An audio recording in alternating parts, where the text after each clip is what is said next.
Folks, Black Star Network is here. Oh, no punches! I'm real revolutionary right now. Support this man, Black Media. He makes sure that our stories are told.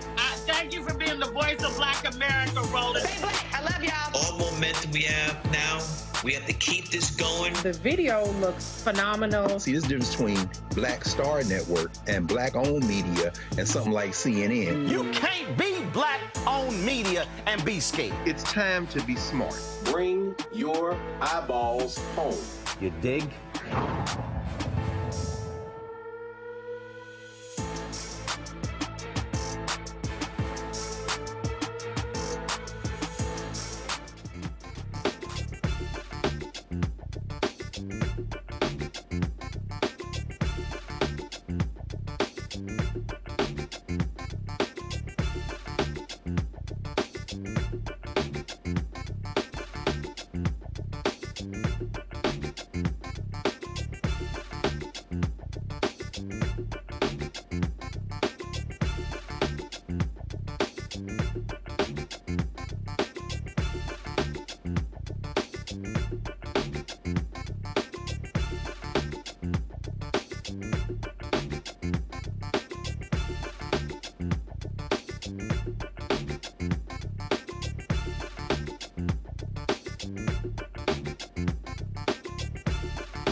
Today is Thursday, November 7th, 2024. Coming up on Roland Martin Unfiltered, streaming live on the Black Star Network. President Joe Biden speaks for the first time since Tuesday's election that brought Donald Trump back into the Oval Office. We'll show you some of what he had to say. Also, journalist Eric Garcia from The Independent says he knows why Latino men helped re-elect Donald Trump. He'll be here to break down that issue. Also, diversity educator Jane Elliott. Oh, she's 90 years old, but she's got some thoughts about what the hell happened on election night. It's time for us to bring the funk on Roland Martin Unfiltered on the Black Star Network. Let's go. He's got it. Whatever the miss, he's on it. Whatever it is, he's got the scoop, the fact, the find. And when it breaks, he's right on time and it's rolling. Best believe he's knowing. Putting it down from sports to news to politics. With entertainment just for kicks, he's rolling. It's on go, roll, roll, y'all. It's Roland Martin, yeah. Rolling with Roland now. He's funk, he's fresh, he's real, the best, you know he's Roland Martin now.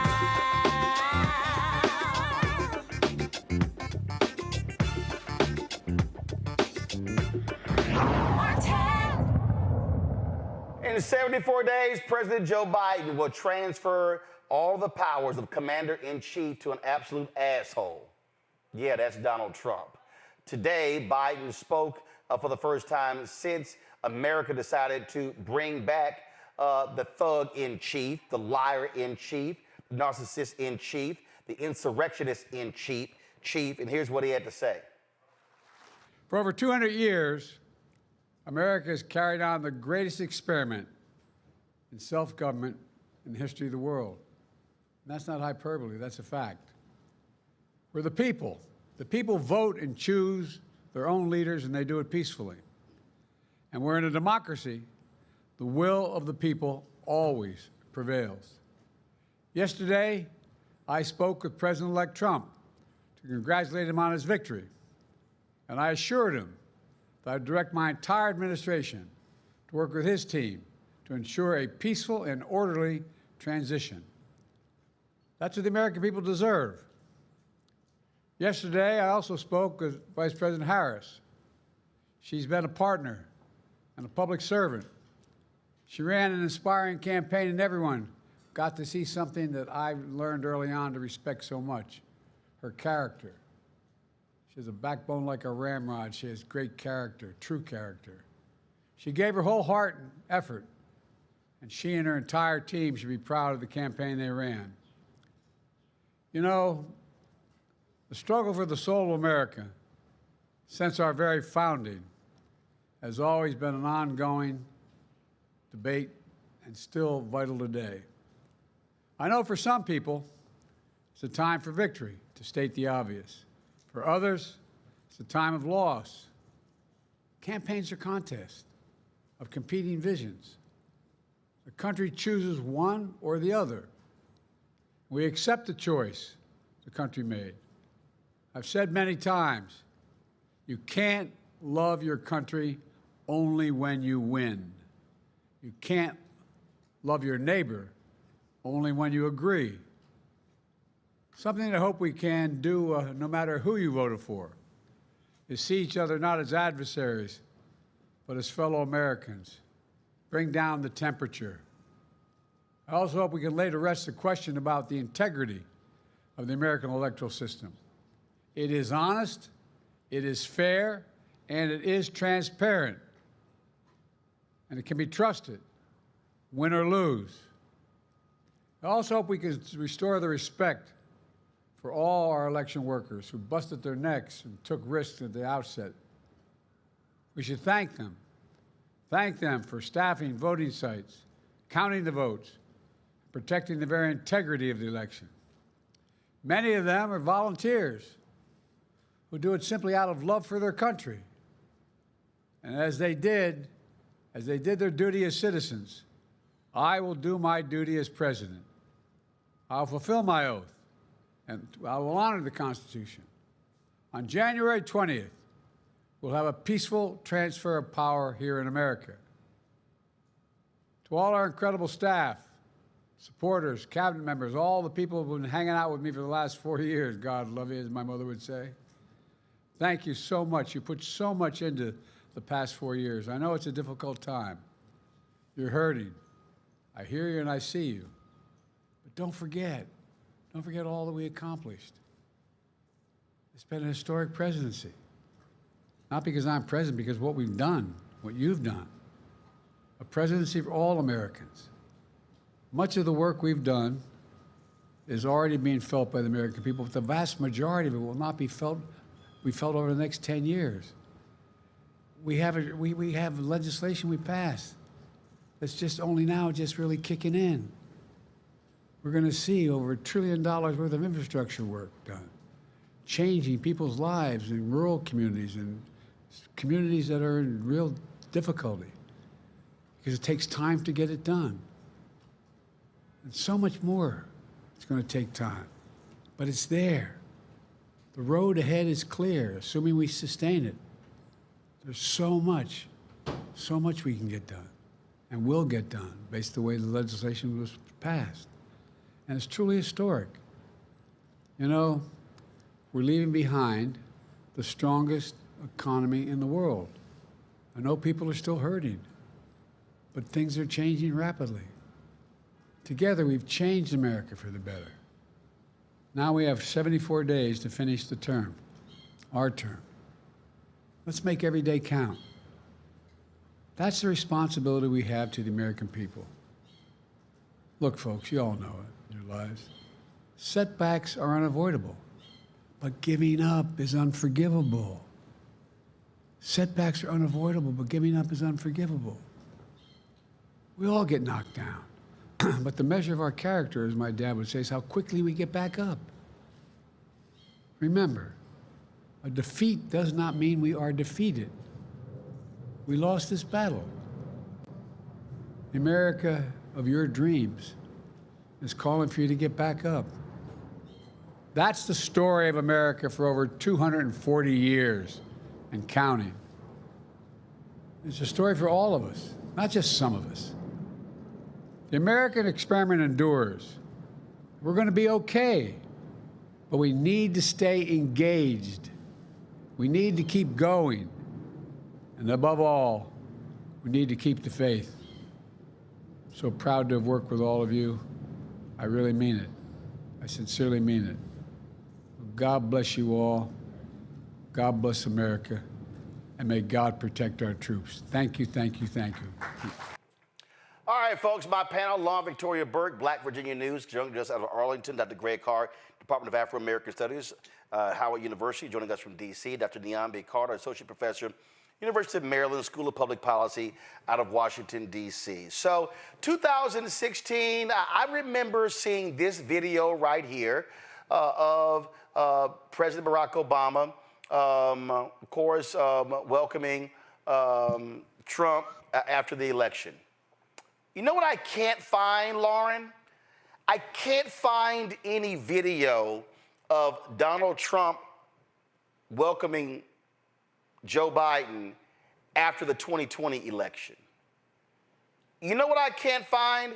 I actually can't find any video of Trump from the 2021 inauguration when Biden got elected.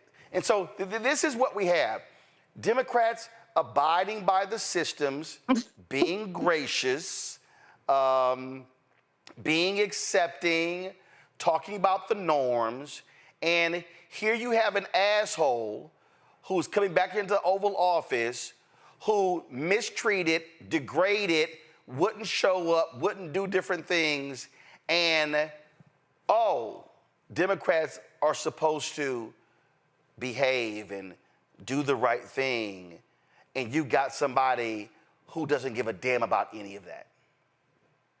Correct. And I think, I've been talking to a lot of people, I'm sure, as you have, Roland, the last few days, obviously, since Tuesday. And it is shocking to me, actually, how matter of fact the Democratic Party leadership is. I say the leadership, not the rank and file, because the rank and file is definitely aware of what's about to happen. I'm not saying that the Democrats in elected office don't, but they're way too calm. They're way too matter of fact. This party needs a overhaul at the top. They need a overhaul. They need somebody who is more RFK in their attitude. They need a Sonny Corleone type. They need an LBJ type. They need somebody who can deliver the LBJ treatment. They don't have that. And just in the thing that we see right now where the House is still being decided and the Republicans are putting out messaging that we've won the House, we're just waiting for the results to come in. And the Democrats are saying absolutely nothing. I mean, that's just such a great example of it. And to me, Biden's speech today is another example of why you need generational change sometimes. And I'm not a big fan of just generational change for the sake of generational change, because some of these older members are really good.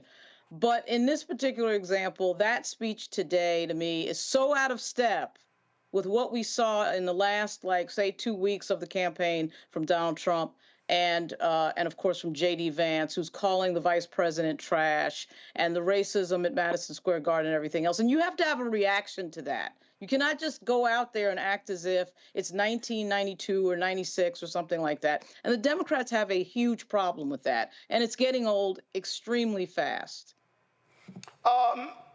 Here is, right here, Niambi, Mike Davis. This is the person who's often been talked about, is going to be, let me see if I can get the video straight, who's often talked about as more than likely Donald Trump's attorney general. Listen to this. Let me just say this to Big Tish James, the New York Attorney General. I dare you to try to continue your lawfare against President Trump in his second term, because listen here, sweetheart, we're not messing around this time, and we will put your fat ass in prison for conspiracy against rights, and I promise you that. So think long and hard before you want to violate President Trump's constitutional rights or any other American's constitutional rights. It's not going to happen again. We've been warning people on the show, Mike, this isn't the same Trump administration. Stop messing around. Don't rig elections. Don't illegally vote. Don't try the funny business, because we know the team this time, and they are not effing around. Oh, so now let's be clear. The reason, this is also Benny Johnson. How much money did Russia pay you, Benny? Also, how much money did they pay Tim Pool? Yeah, all of y'all. But here's also what's funny here, Niambi. They're whining about, elections were rigged. I'm curious. The same Republicans who won on the same ballot, how did they win? But Trump lost. Oh, and remember on election day, Trump, law enforcement, cheating in Pennsylvania. He eventually wins. Oh, I'm sorry, what happened to those allegations? Oh, they just mysteriously went away. But again, this is what people better expect. The thugs are coming. The thugs are on their way. You're not going to have, in this administration, you're not going to have a Bill Barr who ain't, first of all, he's a nice thug. No. We're getting thugs. We're about to get criminals who are going to be running every major facet of the federal government. And guess what? America's like, sure, let's take it. Guess what? You're going to get it. Well, I mean, I think, the disrespect of Black women throughout this election cycle has been really maddening, shocking. I mean, I wish I could say I expected better, but you're exactly right, Roland. This time around, he has a better team. They know better what they're doing. They have no scruples. The guardrails are off. I mean, they actually view this election as a mandate. I mean, Trump pretty much said it. And when he thought he was losing, that's when the elections were rigged. But when he saw things moving his way, he took that by the end of the night in Florida. He was calling it essentially a mandate. And so the kind of stuff that we're going to hear from him and his administration, his acolytes, the people there to do his bidding, we better buckle up. But I also say for the people who voted for him, they think it's only going to happen to the bad people or the people that they don't like. But a lot of people are going to get hurt here, including his own followers, and they will not care. There will be no recourse. There will be no redress because this is the person you chose. It wasn't that they didn't vote for Kamala. They chose him. She didn't lose this election. He won. And he won because the politics of white male grievance and racism and patriarchy and misogyny and xenophobia and transphobia and all of that is always a product that you can sell very easily in this country. And I think we might as well just get ready. Just get ready for what's coming ahead because it's going to be a dark, long valley. See, you know what? Here's my thing here, Greg, that Lauren was just talking about. Okay? Election was Tuesday. Right now, Democrats control the Senate. Right. So here's what I want to know, Senator Dick Durbin. Are you going to get off your ass and say, oh, damn the blue slips? Confirm everybody. There will be mostly sunny weather. Are you going to confirm? Say, no. We running all the judges through. We're filling every single vacancy. No, not going to do that. No, it's not. No, because they might do that. Guess what, fool? They're going to have the House. They're going to have the Senate. They're going to have the White House. And let me remind Dick Durbin what happened when Mitch McConnell. There were in Wisconsin, Ron Johnson and Tammy Baldwin did not want to move forward with a federal judge. Mitch McConnell was like, whatever, run it. Mm-hmm. Democrats are playing a nice game. And it's, no, we're going to be nice. I mean, that's the game they're playing. And the Republicans are like, oh, we about to be hardcore thugs. And folk better understand that. And this is what constantly happens. So all the people who keep saying that, in fact, I saw this video of Elizabeth Warren, and she went there and was going off. Let me see if I can find it, because she was talking about in terms of what needs to happen. And go ahead and take this. Silver linings. I will not ask you to feel anything but grief right now. Donald Trump won the election, and the consequences will be real and devastating. But I'm reminding myself and you that on the road ahead, there will still be opportunities to fight back. I can't tell you that we will win all of those fights. I can't tell you that we will win most or even any of them. But when we arrive at each of those moments, we will face a choice to give up or to press forward. The far right wants us to feel powerless. Extremists are counting on apathy, cynicism, heartbreak, or all of the above as their rocket fuel. They are counting on us to point fingers at each other and to lose trust in our ability to ever make change. I absolutely refuse to give them that satisfaction. We will continue to fight for each other.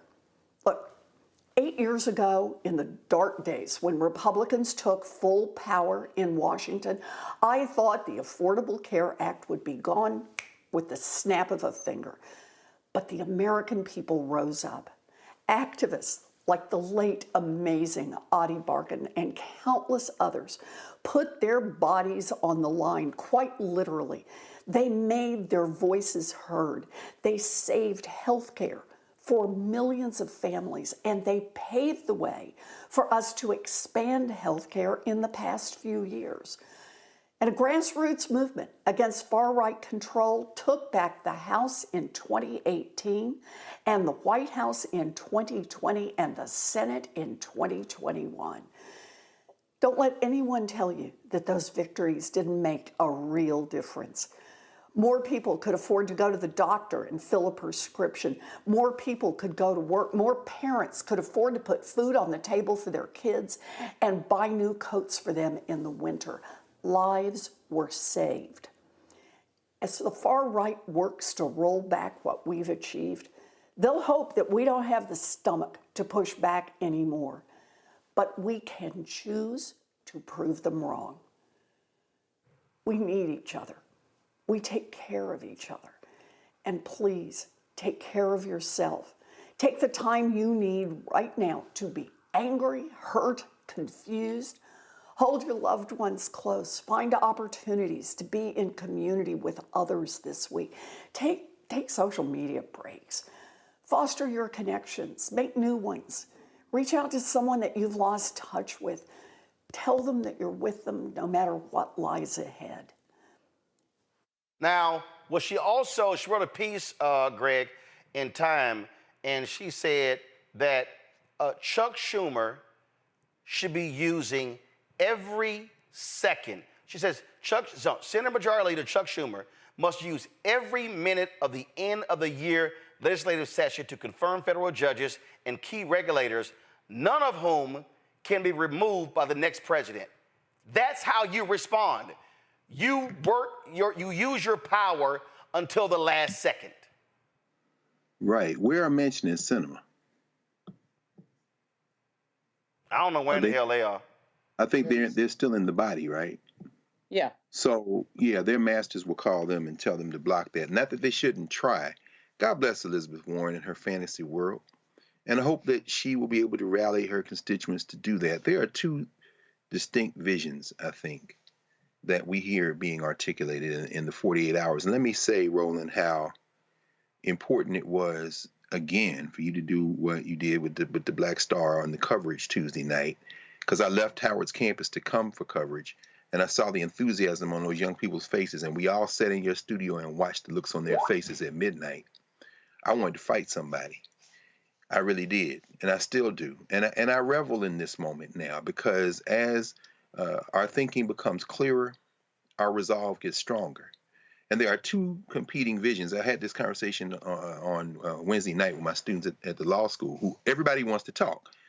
And so we were thinking, how do we approach legal strategies in the Trump administration? It was very interesting to, John Roberts loves the First Amendment when you're supporting intolerance, white nationalism, sexism. You don't want to bake cakes for homosexuals or work on their websites. You don't want to. And so, you can turn that to us. How do we build independent institutions with the vouchers that you support by siphoning state bodies and state money? But we're going to do state and federal siphoning for our programs, and you can tear your Constitution up. There are two competing visions. One is Elizabeth Warren's, the kind of melting pot vision. Be tired, but continue to pray. That is a fantasy. That's what we heard from Joe Biden. Shout out to Joe Biden, by the way, who's gotten some rest and sounds a little better. But that's the melting pot vision. Then there is the quilt vision, the salad bowl vision. That's the vision we have to have. Meaning what? I'm not going to be lettuce. I'm tomatoes.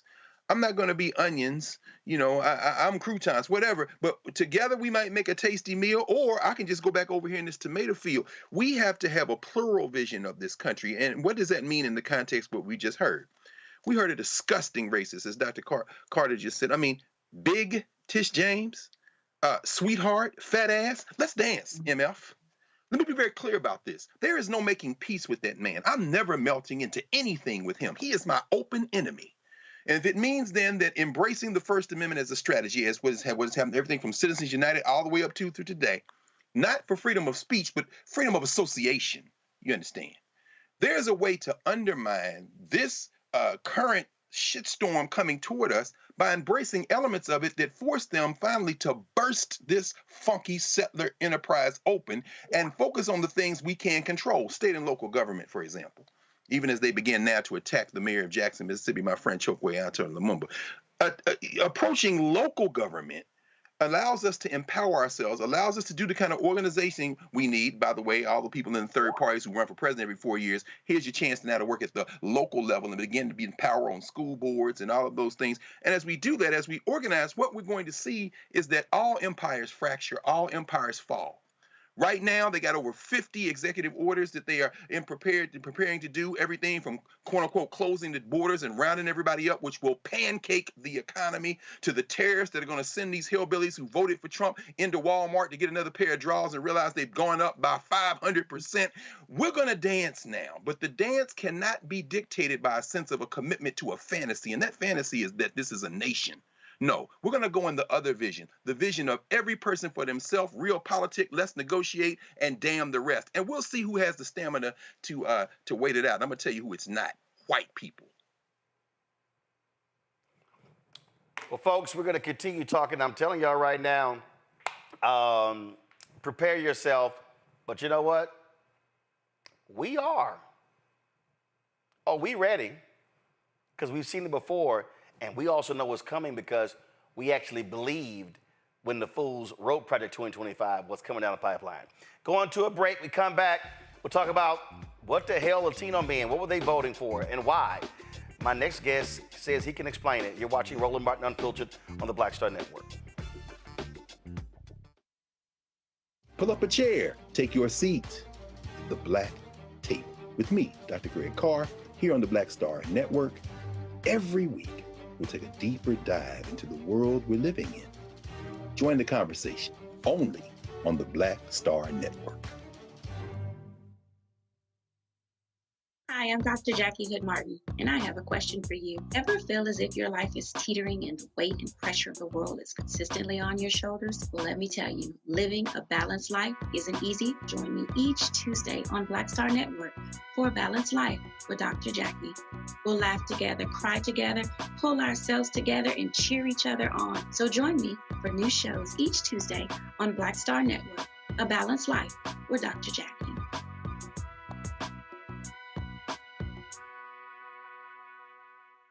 Hatred on the streets, a horrific scene, a white nationalist rally that descended into deadly violence.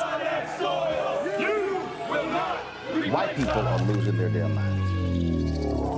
As an angry pro-Trump mob storms the U.S. Capitol, we've seen shooting. We're about to see the rise of what I call white minority resistance. We have seen white folks in this country who simply cannot tolerate black folks voting. I think what we're seeing is the inevitable result of violent denial. This is part of American history. Every time that people of color have made progress, whether real or symbolic, there has been what Carol Anderson at Emory University calls white rage as a backlash. This is the rise of the Proud Boys and the Boogaloo Boys. America, there's going to be more of this. Here's all the Proud Boys, guys. This country is getting increasingly racist in its behaviors and its attitudes because of the fear of white people. The fear that they're taking our jobs, they're taking our resources, they're taking our women. This is white fear.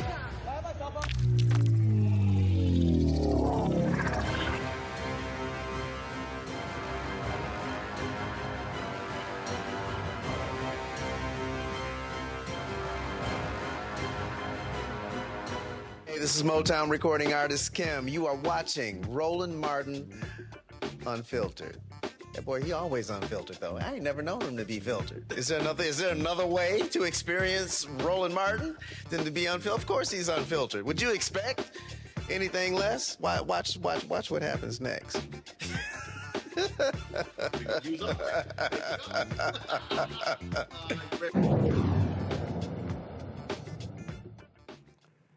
Well, since Donald Trump descended down the staircase, he just treated Latino voters with utter disrespect. Just disrespect. That's right, trashed them, promised to deport millions of Latinos, had a comedian calling Puerto Rico a floating island of garbage. Yet, according to exit polls, 45% of Latino voters voted for Trump. That was up 32% since 2020. And then, of course, man, these Latino men, they just love them some Donald Trump. They just couldn't vote for the black woman. Eric Garcia, the Washington bureau chief at The Independent, He wrote an article called "I Know Why So Many Latino Men Voted for Trump. I tried to sound the alarm." He joins us right now. So Eric, glad to have you here. So, all right, what the hell happened? Explain it to us. Roland, thank you very much for having me. I remember you and I were in Detroit earlier this year talking about this very problem. You're from Texas. You know that Latinos voting Republican is not uncommon at all. Latinos voted for George Bush. They vote for Greg Abbott. My mom grew up in California. She loved Ronald Reagan. The thing ultimately that happened was, I think you're seeing Latinos are one of the few groups that has one of the lowest levels of college education. And you saw that in the stratification, the swing, because about 8% Latinas moved toward Republicans by about 8 points. But the swing among Latino men, particularly among Latino men between 18 and 29, was massive. And I think a big reason for this is that the Democratic Party, for better or worse, tries to treat Latinos as a monolith, as they only care about immigration. They only care about, when Trump says racist things, but they don't actually do anything. They don't actually address the real needs that Latinos have, which is focused on the economy, that focus on shared prosperity, and they don't make the case that shared prosperity, as opposed to tax cuts for wealthy people, are the way for Latinos to make it into the middle class and to make it into a successful America. Well, but also, I mean, listen, I was reading an Atlanta Journal-Constitution article. Yeah. And that was a guy, Cuban, illegal immigrant, was happy to see that Trump win. And he says he knows he's at risk of being deported, but he's still happy Trump won. I saw another article where this one guy says he voted for Trump because of inflation, but his mama is here legally, and his mama might get sent back. I saw another video of a woman saying that, I'm gonna try to find the video, but her two nieces, their dad was deported. They haven't seen him in years, and her nieces voted for Trump. And she said, even though they experienced the trauma of deportation. What the fuck? I mean, it's one of the most bizarre things. I think it shows that for a lot of Latinos, it shows that, for a lot of them, it's important to remember about only a third of Latinos see themselves as people of color. A lot of them see themselves as white, particularly Cuban Americans, particularly a lot of Latinos and Mexicans in Texas. I'm sure that you know this, being in Texas, a lot of Mexicans, they sound like Rick Perry when they talk.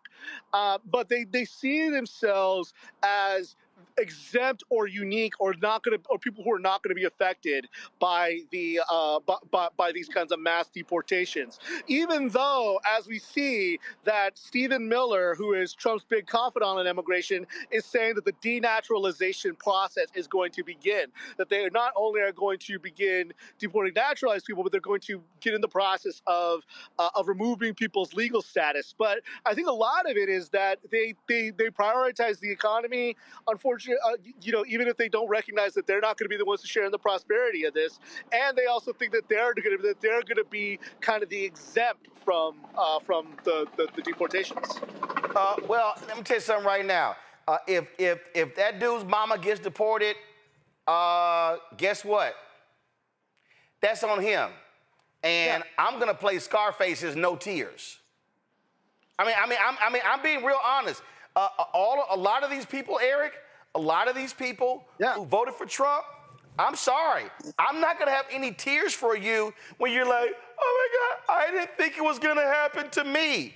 Well, who the hell will you think he was talking about when he said, I'm deporting 11 million? Yeah. I mean, the same thing could be said about how a lot of white, non-college educated voters have been the ones who have borne the brunt of the slashes into the social safety net, and yet they continue to vote Republican. We see this consistently, that people who do benefit from Democratic policies consistently vote for Republicans, and it looks like Latino voters are going the way of a lot of white working class voters who benefit from Democratic policies, but still want to see themselves as exempt or don't want to see themselves as like those other types of people. Well, I think you said it when And we also have to own up to this. It was going back to 2012. I remember there was this conversation, and I was at CNN, and it was about white Latinos. Yeah. And I remember we were on a call, and they were grappling with trying to how to deal with this topic. And there was one of the white CNN executives goes, "There's no such thing as white Latinos." And somebody on the call said, "That's not true. I'm one of them." Yeah. So one of the CNN staffers said she saw herself as a white Latino. So when we talk about that by 2043, the nation will become a nation majority of people of color in 2043. Not really, because when you have a lot of Latinos who consider themselves to be white or white adjacent, who want to assimilate, then that's just an extension of whiteness. Yeah, absolutely. I mean, we could even look at let's even go back to the beginning of the 20th century. Look, my stepdad came from an Irish American family, and for the longest time, as you know, Roland, a lot of there were a lot of Germans who moved to Texas, and initially Germans were not seen as initially white.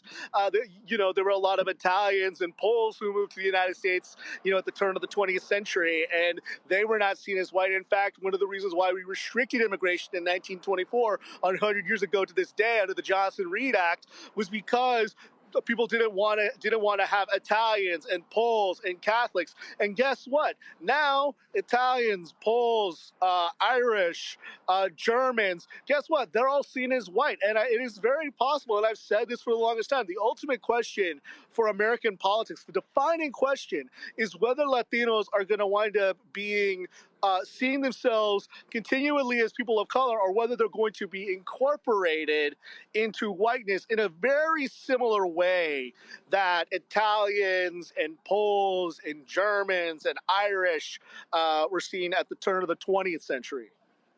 Well, I'm going to tell you right now, I can guarantee you this. There are going to be a lot of Latinos crying, shedding tears, whining, "Oh my God, I can't believe this happened to me." And I'm sorry, black people are going to say, "Who the hell do you think they were talking about?" Eric, I appreciate it. Thanks a lot. I appreciate you too. Thanks, Roland. Listen, Niambe, it's a bunch of people who are about to find out. It's a bunch of old-ass white people who are about to start crying when their Social Security gets cut. I mean, the Republicans have already introduced a bill. A bunch of these folks who love that $35 insulin, bye-bye. Oh, if they control the House and the Senate and the White House, Affordable Care Act, may be in trouble. I mean, we can go down the line. And so I said it on election night. This is how Roland's going to be looking in the first 6 months.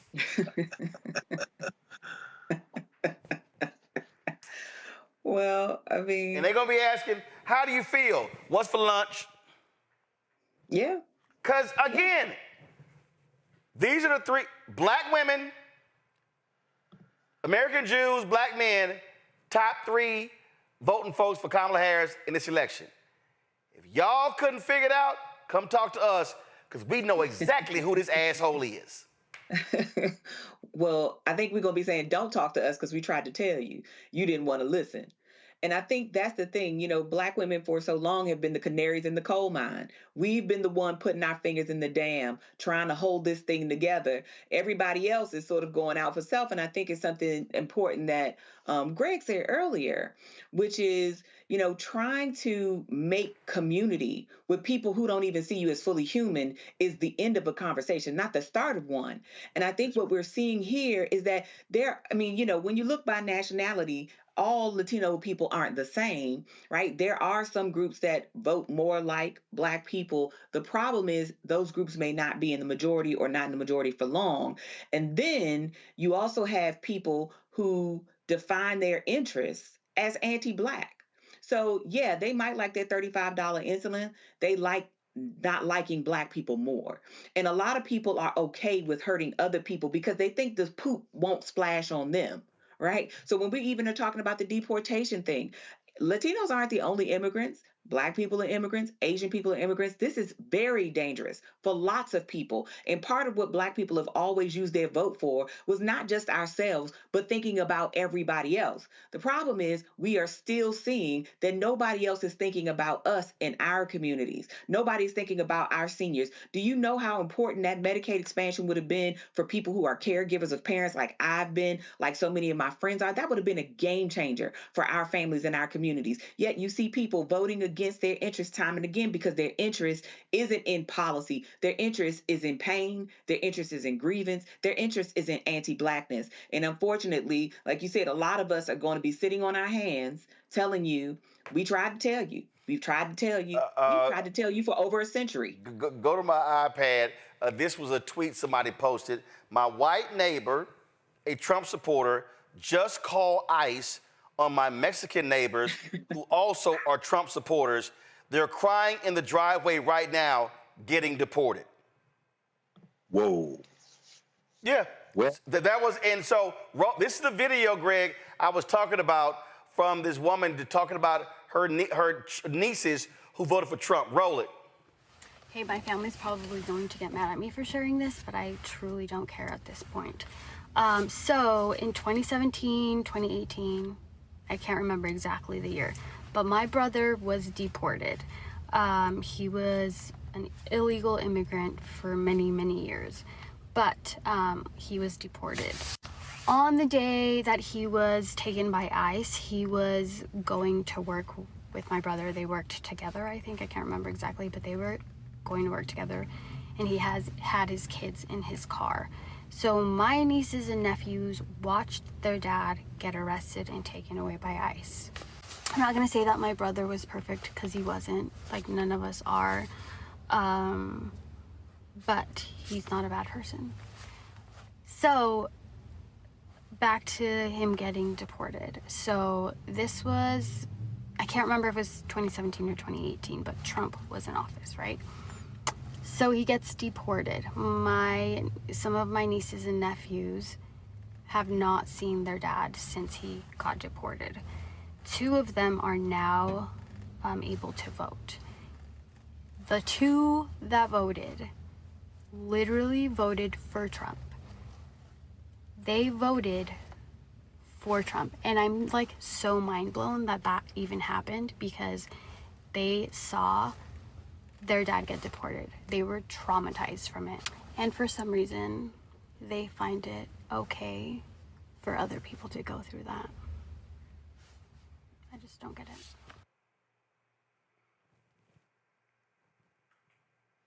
Tell you, man. Greg? Well, hey, you know, Roland, I knew Frances Cress Welsing. And for years, Dr. Welsing would talk about the fear of white genetic annihilation. And people would dismiss her. Well, not everybody. Many people didn't. I'm only raising the specter of the things that Frances Cress Welsing talked about, things that Public Enemy, you know, Brother Rittenhauer, Chuck D, put on the title of one of the albums, Fear of a Black Planet, as you have written, White Fear. Listen, they sitting here, Greg, they are sitting, my God, you ought to see these tweets. You ought to see these people, like, they calling the cops right now. Of course they are. But the beautiful thing about it, and this is why there will be some pain. And I you know, I was in class this afternoon with these young people, and one of my students, you know, this is Howard, so and Niambi knows this. For the many years she taught on the faculty, Niambi, you know what I'm talking about. If you get a class over 10 students, you're going to have some African people whose parents came from somewhere else, or they came from somewhere else. It's literally the globe. And this child, Haitian, parents both teachers, 17 members of their extended family here in the United States working, some working several jobs, a couple getting nursing licenses, came here to work, all legal. Now, the small cretin Stephen Miller now slithering back into the taxpayer-funded White House so he can get rid of ultimately birthright citizenship is what he's trying to do. But this child is near tears talking about how she and her cousin, who have bonded over the last few months, her cousin is now mortified at the prospect of being deported, along with all of these other family members who are here legally, but who are on the cusp of something terrible. Meanwhile, the white nationalists are calling ICE, as they should. Why? Because what they're going to understand, they don't understand it. I really don't care whether they understand. See, I'm not one who has any investment in this country, as I've said many times. So they don't understand the domino effect. They don't understand the impact of this on global policy. And so, and remember, you remember last year we had Tanya Hernandez on the Black Table. She is Boricua, and she wrote a book, Racial Innocence, Unmasking Latino Anti-Black Bias in the Struggle for Equality. And she talked about this whiteness. Dr. Du Bois said a color line belts the world. What we heard from your guest there was that these people are trying to fight their way into whiteness, and they're willing to sacrifice everything, including members of their family and other people, if they can grasp the ring. A century ago, it was the Italians, it was the Irish, who were as white as hell, but in the 19th century, they became white in part by yelling nigger the loudest, the N-word rather, I apologize. But that was the phrase that was used, as you know, in the populist movement in the late 19th century. Tom Watson and, this election will be won by those who wave the bloody shirt and those who yell the N-word the loudest. Well, the Latinos understand that. And so finally, what we see is that these white people are going to fight over the margins of whiteness with whites or aspirant whites who speak Spanish, who are also fighting. This is a war over race. It's a race war. Jane Elliott is going to explain this in a minute. And the casualties will be the very white people calling ICE, because as that deportation rises, as this executive order is signed in January, as this mass deportation happens, and you can't replace them in the labor force, and you then realize what they were actually doing here, taking care of your old people that can't wipe their own behinds, picking the food that is in your grocery stores, and as those prices rise, they will come screaming. They won't come screaming to us. They're literally willing to die if they attain whiteness on the way to the cemetery. Lauren? Yeah, I mean, I think that, and I'm sure for Greg, this is certainly true. But for both of our academics on the show, this is certainly true. I mean, we need to get out of shocked mode about the fact that, at the end of the day, the American voters wanted this person. They wanted this archetype that they've wanted for so long. It is the white male, strong man archetype we've seen in American history from the beginning. And so patriarchy sort of is a part of that. And whether it's been John Wayne or Archie Bunker or anybody else, I mean, the American people, including Hispanics, have chosen this person. And that's why I think it's unsurprising to see white women vote once again for this. I mean, I know a lot of people are sort of focused on various mistakes or non-mistakes the campaign may or may not have made, and Joe Biden and all that. And certainly those are contributing factors. But at the end of the day, this is happening because Donald Trump is a phenom on the right, somebody who can do things and say things and pay zero price, which is sort of almost always been the case for white males. But he's a phenom in the same sense that Barack Obama was. I mean, there was nothing really wrong with Mitt Romney or John McCain. They were good candidates. But Barack Obama was a phenom. He was somebody that was going to win no matter what. And it's the same thing with Donald Trump. The vice president ran a really good, energetic campaign. Unfortunately, it was only 103 days. That wasn't her fault. But Donald Trump wasn't going to be defeated by anybody. I don't think he would have been defeated by the governor of, Pennsylvania or California or anything else. And so that is what this is. We got to be ready for a national abortion ban, the end of the civil service, mass deportation.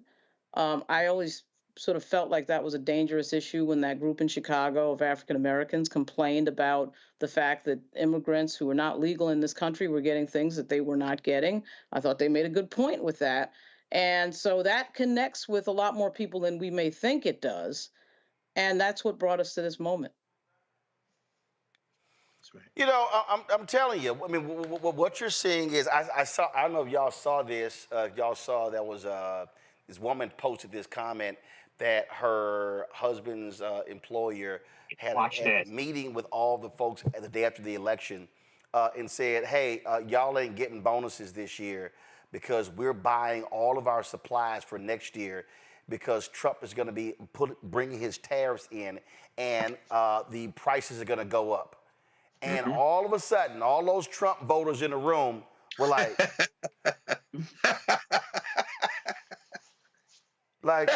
we're not getting our bonuses? No, you're not getting your bonuses.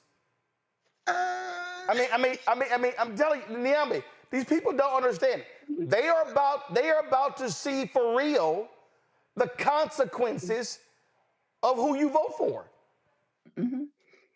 Well, I mean, I don't know how short people's memories are, but I guess I do, right? Because we remember coronavirus and how part of the response or lack thereof was Donald Trump's irresponsibility in that moment. Part of the reason we had the shutdowns and all of the numbers of deaths and things we had was because that man's failure to act on the science that he had and the information and the intelligence that he had. So now we cannot, and they should not, be surprised that this man is going to treat this economy like his own personal piggy bank. I mean, these tax breaks he's promising, we're not rich enough for those breaks. These tariffs, we're going to be the ones that pay those, right? Not the Elon Musk of the world and these other billionaires that he's surrounded himself with. So again, we're all going to have to deal with this and suck it up. But nobody's going to be shocked here but the people who voted for him. And I don't even think they're going to be shocked. I think they will gleefully do it because they showed up to the polls knowing everything that this man did in office, did after, and they still picked him. So, you know, I'm not going to be surprised that we'll hear more of this, but I'm not going to feel a thing about it. Lauren, a number of people hit me today, and this has been posted on social media, that black students across the country have been getting this text message. Greetings, you have been selected to pick cotton at the nearest plantation. Be ready at 12 a.m. November 13th. Our executive slave experts will come collect you if you don't show up. The president has decided if you don't participate, you will be deported. You are in Plantation C. And so one person hit me up, and they were concerned, and they said, a lot of black students are scared and nervous. And I understood it, and this is, in terms of, I got it, and this is exactly what I said. It's time for them, the man and woman, to fuck up. And what I said is, it's time for them to put on fighting clothes and stop thinking these young white folks are their buddies because they listen to rap music. I said, Lauren, the white kid who played with slaves grew up and became their master. And so, I mean, and I had to be that hardcore because I need this generation of black kids to realize, yes, it's now your turn to engage in the fight. This notion that it was over, this notion that, oh, things are just gonna be so, no.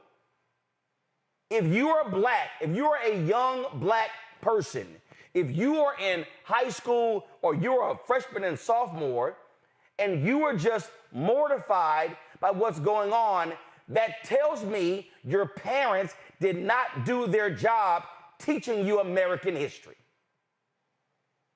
Because I have said this repeatedly. If you study American history, there's been no period in American history where black success was not followed by white backlash. And Trump coming back is still the residual effect of the election and the 8 years of President Barack Obama. Lauren? Yeah, well, you should take a glance at some point at Dear White Staffers, which is mainly a diverse group of staffers on Capitol Hill in Washington. I'm not too certain that the generation coming up is sort of built the same way, certainly as the one in the 1950s and 60s, who is really dealing on a regular basis with physical violence and the threat of physical violence and the reality of violence and murder in some cases. I think that certainly certainly people need to have a different attitude about dealing with the present day politics that exist and stop pretending that it's the 1990s and 80s, which the younger group, the Gen Ys and Zs, don't do that. But unfortunately, some of the older leadership in the Democratic Party does do that. And that is hugely problematic because leadership is required, and it is a certain type of leadership. It is an extremely assertive type of leadership. And when I push people and ask them, well, who in the Democratic Party is that LBJ? Is that person who can bring it, right? And it comes down to older folks that are at the end of their careers, like somebody like Maxine Waters or Nancy Pelosi. And I'm like, okay, who born after, let's say, 1970? And I'm not getting a lot of answers, but there is a coalition there that is a winning coalition. And again, in 2008, Barack Obama proved that. And I know there's a lot of folks that say, well, this happened because of patriarchy and racism, et cetera, and so on. Barack Obama was elected in 2008. Hillary Clinton got 2.8 million more votes than Donald Trump in 2016. She lost on the map. She lost on the electoral map. It's not that I don't think that patriarchy and racism doesn't exist, but I also understand that 15 million people sat home. 15 million people chose the couch. In this election, we need to keep that in mind. But the Democratic Party needs the type of leadership that stops bringing a knife to a gunfight. They keep doing that, and they're losing, and they'll continue to lose because one of their biggest problems is communication. Communication to a lot of these young people on the apps that they're looking at on social media. I think these apps have been somewhat problematic in terms of making them soft, frankly, on a lot of things that we in Gen X didn't have to deal with. But for whatever reason, there's a lot of folks in this younger generation are very sensitive to things that they need to stop being sensitive about and start fighting. Now, I've seen some that do fight, but the attitude has to change to go up against what's about to happen in 74 days. Well, and I'm going to tell you right now, Greg, and I'm going to say it, HBCU students at PWIs, whether you're Black, Latino, Asian, Native American, or white, I'm just letting y'all know right now, be prepared for Pell Grant cuts. No question. Be prepared for cuts in student financial aid. And again, I go back to 1984. Man, them college Republicans were just praising Ronald Reagan. And damn near 2-3 weeks later, when he cut student financial aid, they asses were crying on national television. Well, guess what? It's going to be a whole bunch of white kids running around hollering Trump, Trump, and some black folks rocking a MAGA hat. Oh, my God, what do I do? He cut my financial aid. Well, they told you dumbasses what they were going to do. So, hello. Absolutely. Absolutely. I think we all would observe that circumstances go a long way towards shaping how young people come to full maturity. The circumstances of the 1950s and 60s, the murder of Emmett Till and just the racial terror, the physical racial terror, shaped the generation that became the Student Nonviolent Coordinating Committee. I was born in 1965 when Vice President was at Howard. I was at Tennessee State. The anti-apartheid movement, early hip-hop, that foundation, it shaped that. Most of the young people that we're dealing with, and Abby and I, and you see, your nieces just graduated. They were born after the year 2000. They were born late 90s, early 2000s. And closer to now, the circumstances haven't emerged. The age of Obama was an age of pretty much good feelings in a certain kind of working class or striving class up through the so-called upper class in the Black community. As I said, the last couple of days listening with students and being in conversation with them, I'm a Pan-Africanist. I believe in the African world. And to hear young people whose people came from Jamaica, or the Virgin Islands, whose people came from Trinidad and Tobago or Nigeria or Ghana, say as they were gathered in that yard on Tuesday night, as some students were weeping, they began to weep too, or they began to express, their rage. They began to express their anxiety. And it wasn't based on where they came from. Why am I bringing that up? They did mention that email today. I hadn't seen it. Texas A&M was evoked as one of the places that, they have friends all over the places, including many of the white schools. Clemson, Alabama, Duke. Absolutely. And my thing is, you have to be careful when you strike a rock. Because it doesn't take much. Remember during COVID, when the persecution of those who wanted to kneel threatened to raise a whole slave rebellion in the NFL. When you strike the right one, then it can become infectious very quickly.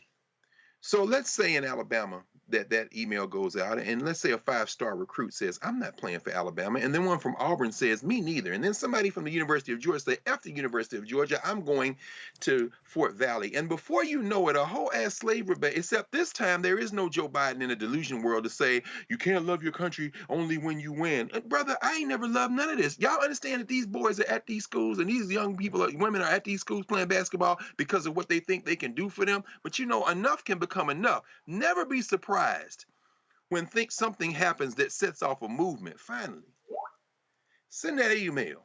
Watch some of these young people say, oh, the truck, what time it'll be here? Come on, meet me here. And what you're going to see is I am willing to bet on these young people. These white boys ain't ready to dance when they hit a rock. You hit the right movement, we're going to see something else. And that's going to unify us more quickly than the age of Obama when we were looking for differences between each other. You know what unifies black people more than anything? The common thread of whiteness when it evokes and hits the right key. Y'all better mess around. You're going to see some people in the SEC losing every game, and Grambling and Southern will fill up the damn New Orleans Superdome on the way to the NC2A National Championship. And what y'all going to do then? Well, hold tight 1 second, folks. Y'all might want to buckle up. Coming up next, we'll have the great Jane Elliott joining us next. She's got a few thoughts about this election, and I can't wait till she shares them next. Folks, support the work that we do. Look, I told y'all, ain't no millionaires, billionaires supporting us. The right wing, they have invested a ton of money into a digital media ecosystem.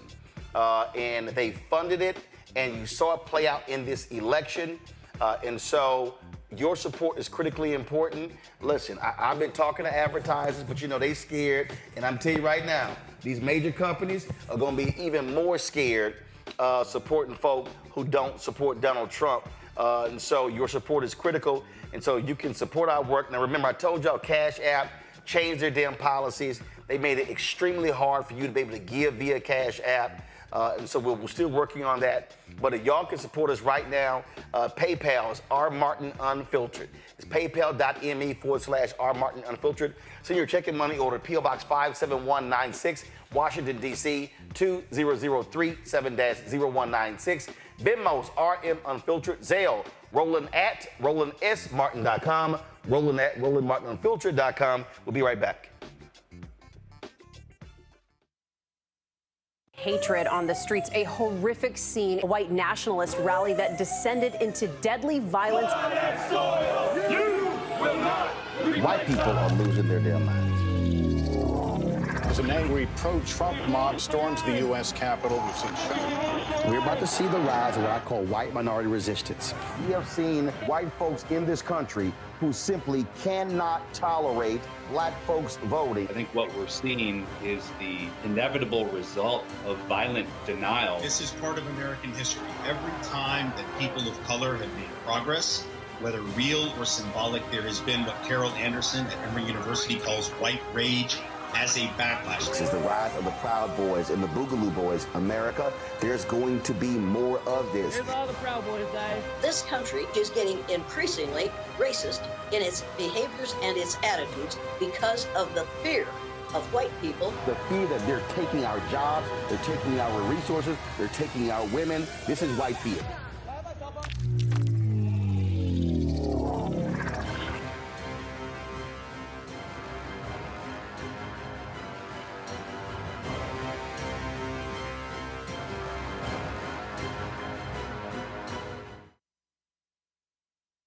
Hi, I'm Dr. Jackie Hood Martin, and I have a question for you. Ever feel as if your life is teetering and the weight and pressure of the world is consistently on your shoulders? Well, let me tell you, living a balanced life isn't easy. Join me each Tuesday on Black Star Network for A Balanced Life with Dr. Jackie. We'll laugh together, cry together, pull ourselves together, and cheer each other on. So join me for new shows each Tuesday on Black Star Network, A Balanced Life with Dr. Jackie.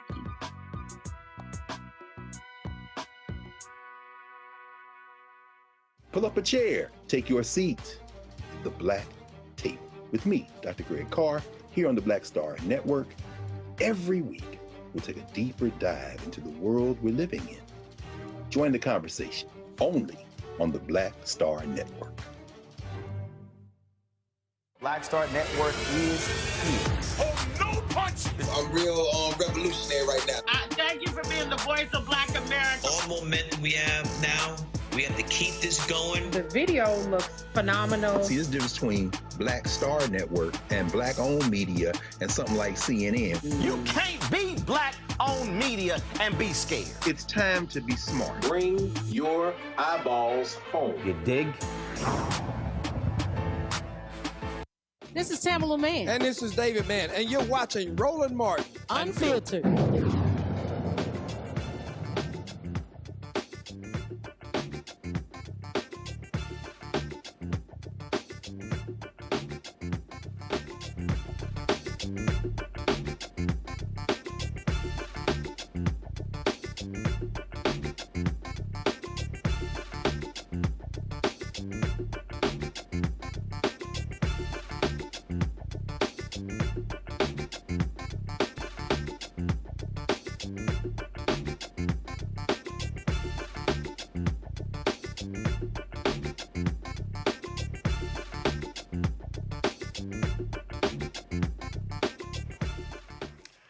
Folks, my next guest has seen a whole lot over her 90 years of life. She, of course, is one of the most noted speakers in this country. She makes it plain when it comes to racism, bigotry, discrimination, sexism.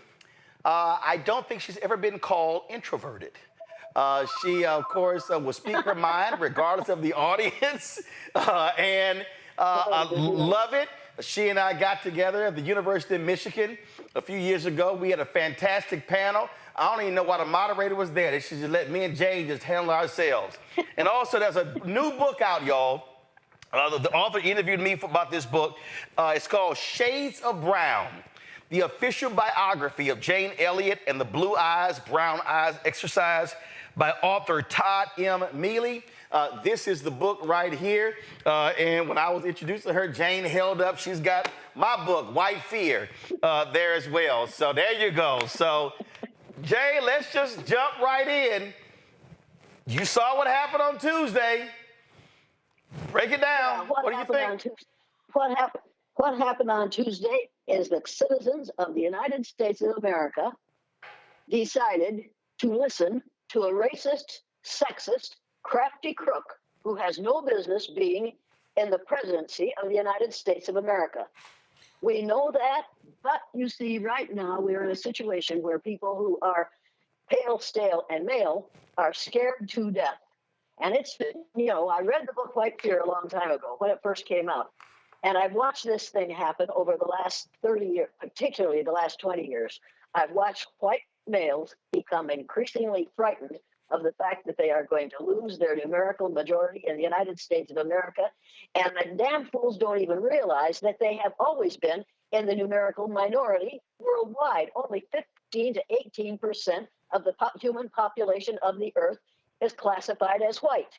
And let's make no mistake about this. White is a misnomer. There are no white people. I am not the color of this collar on my shirt, and you are not the color of the OTE on your shirt. We aren't white and we aren't black. We are all shades of brown. And it's time for us to realize that, and it's time for us to enjoy that fact, and it's time for us to stop talking about race. There's only one race of people on the face of the earth, and that's the human race.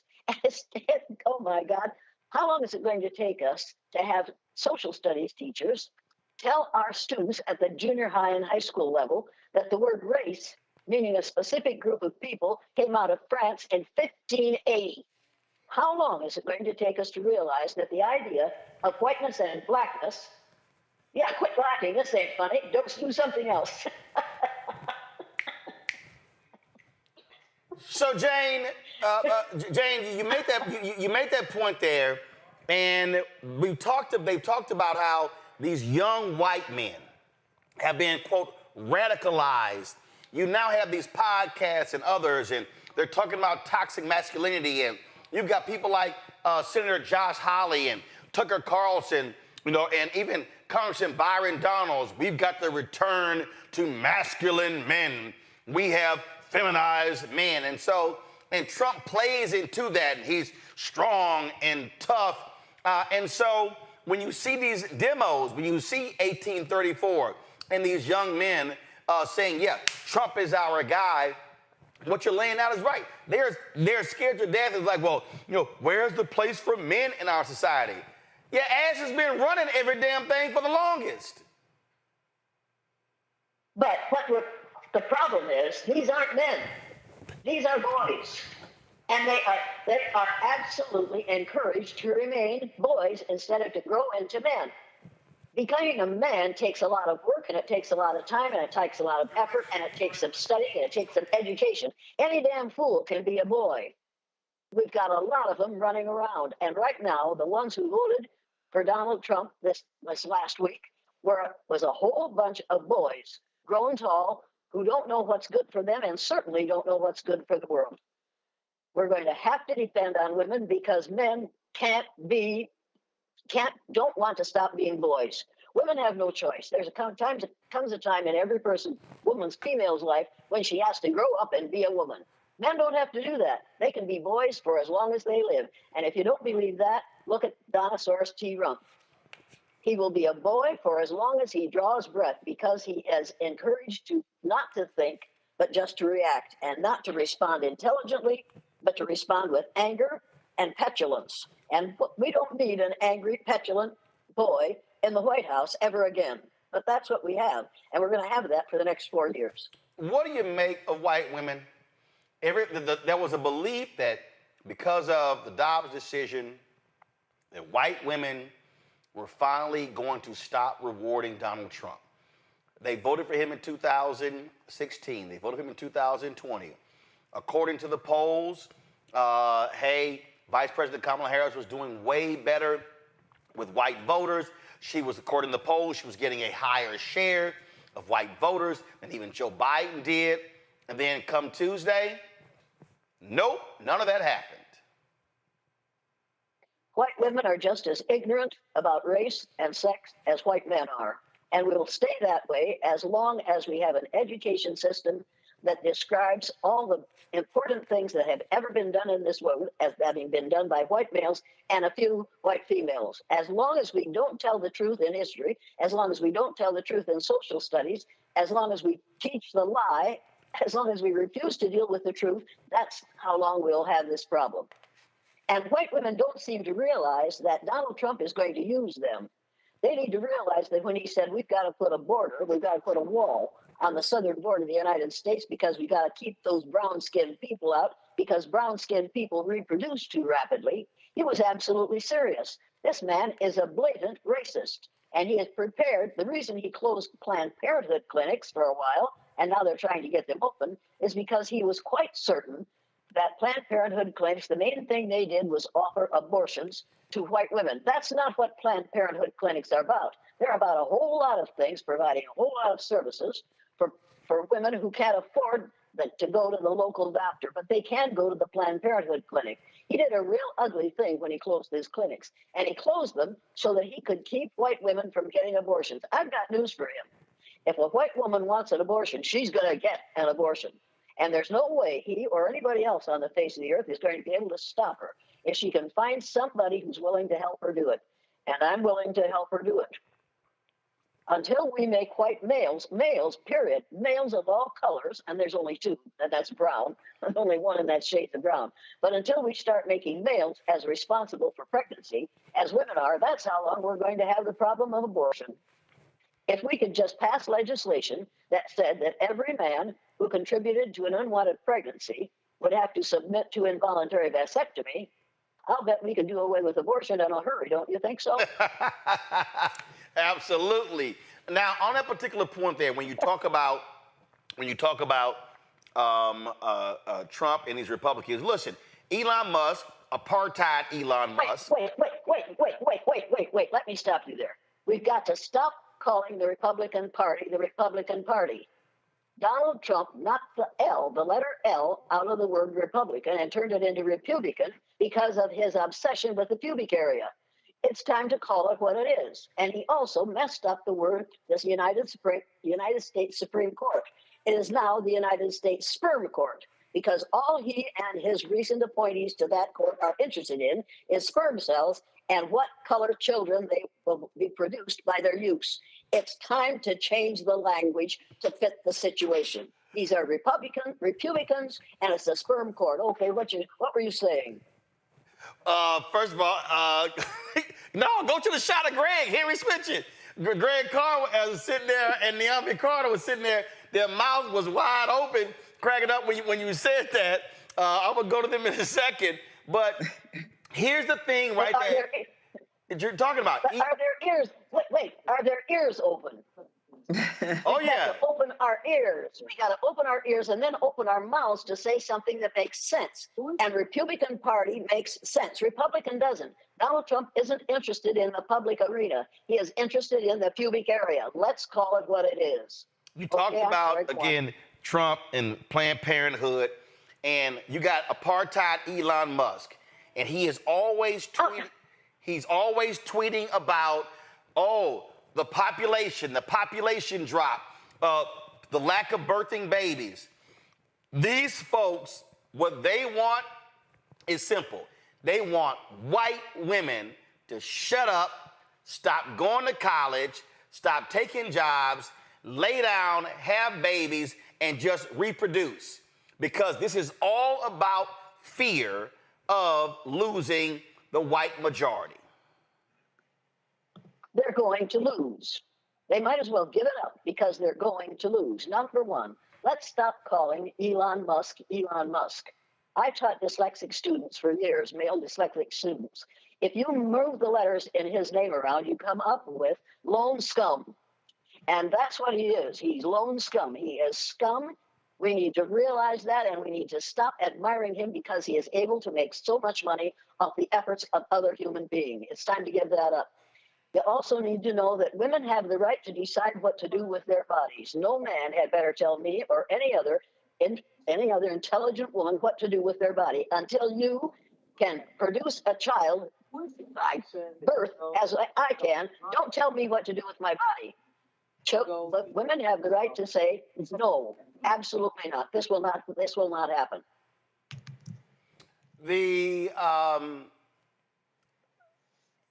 Let's talk about Latinos, Latino men as well. I just had a segment with a reporter earlier who said point blank, you've got Latinos in this country. They see themselves as white adjacent.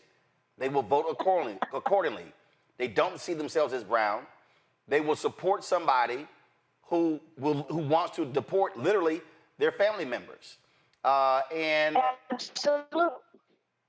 Go ahead. Because they have been brainwashed to the idea of the rightness of whiteness. There are no white people. We are all shades of brown. We have to realize that those Latinos are just as brown as all the rest of us, and they came from the same place that you and I did. We all came from a country on the continent of Africa.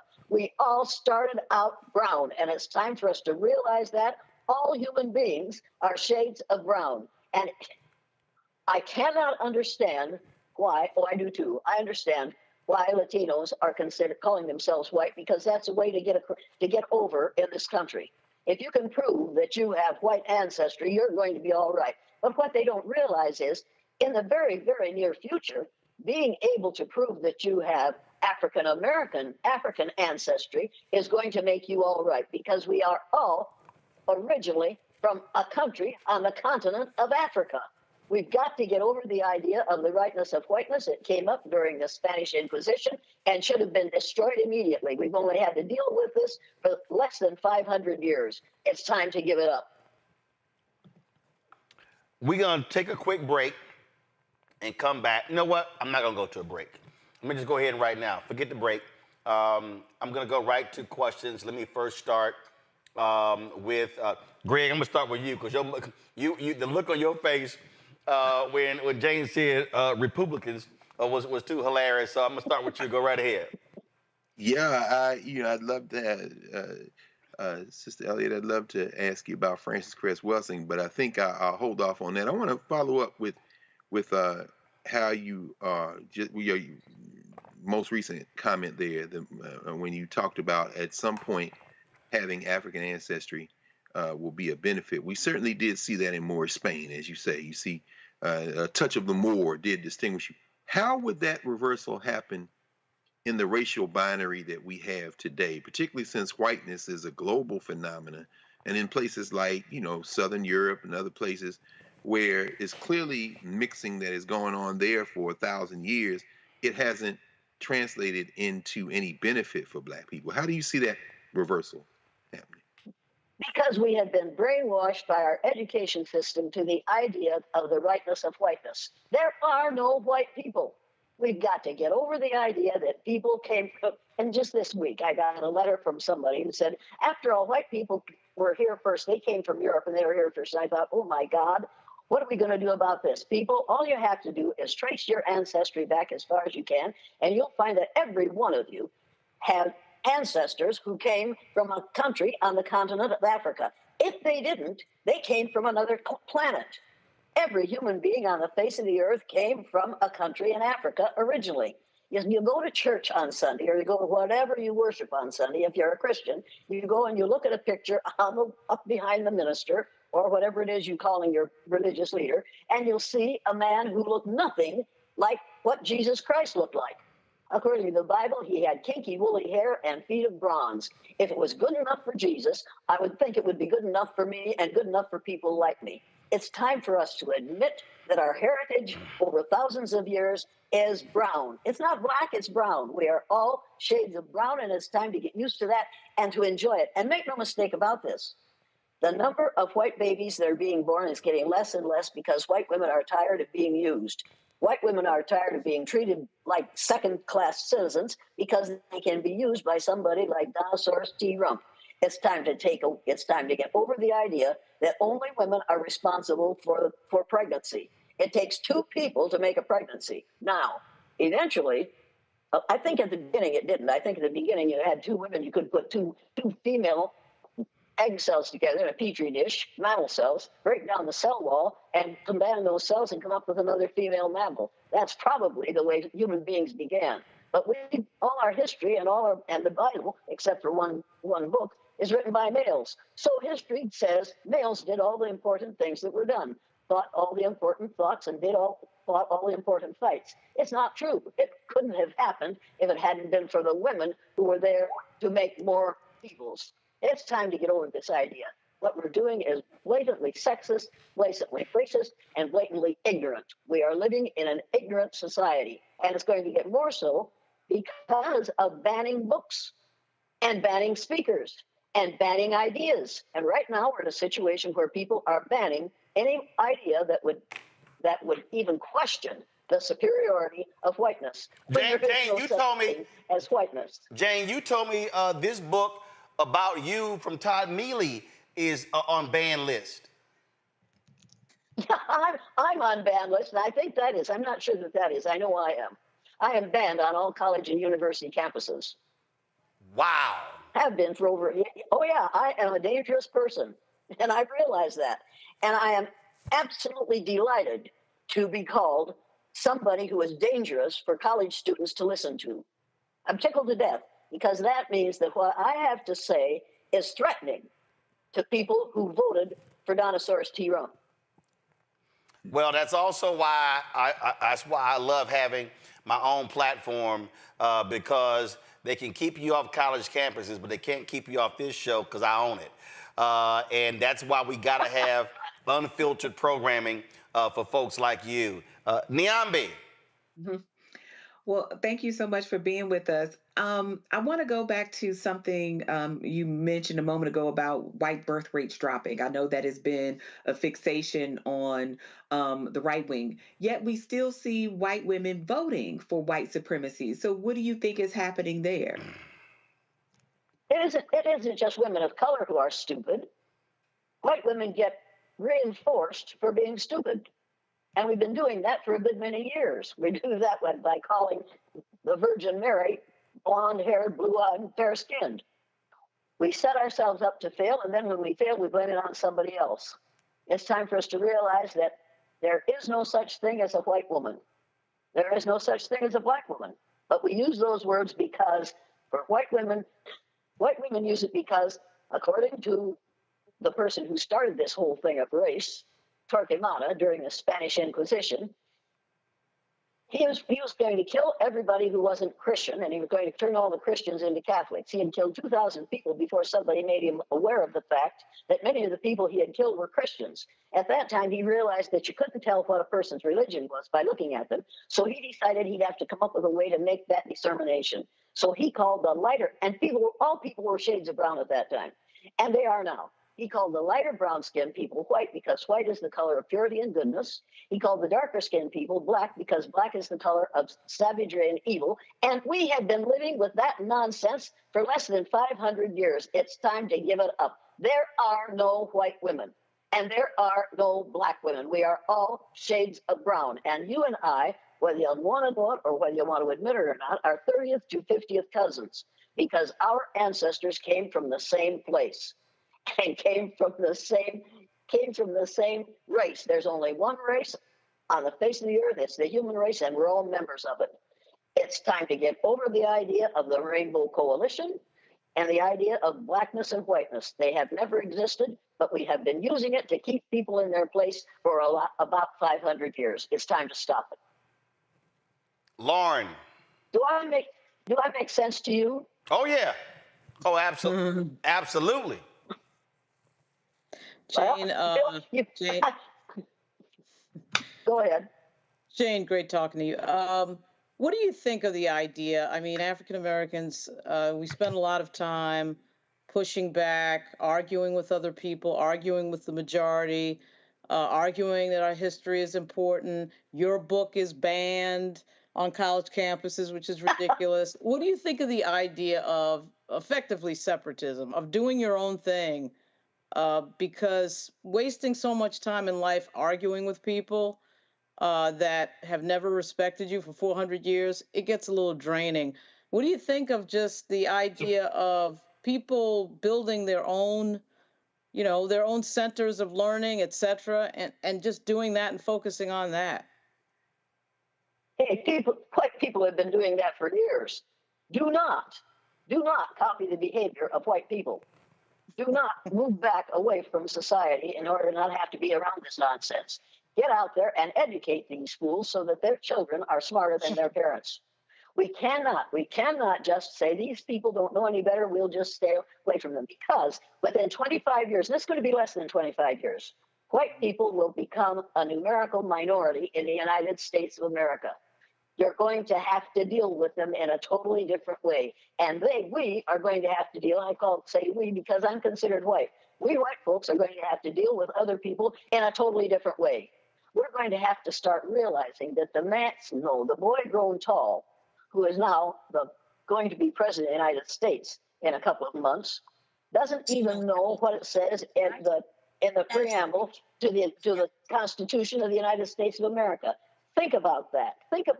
Remember when you learned the preamble to the Constitution, we the citizens of the United States, in order to form a more perfect union. Do you think Donald Trump wants to form a more perfect union, or does he want a disunion?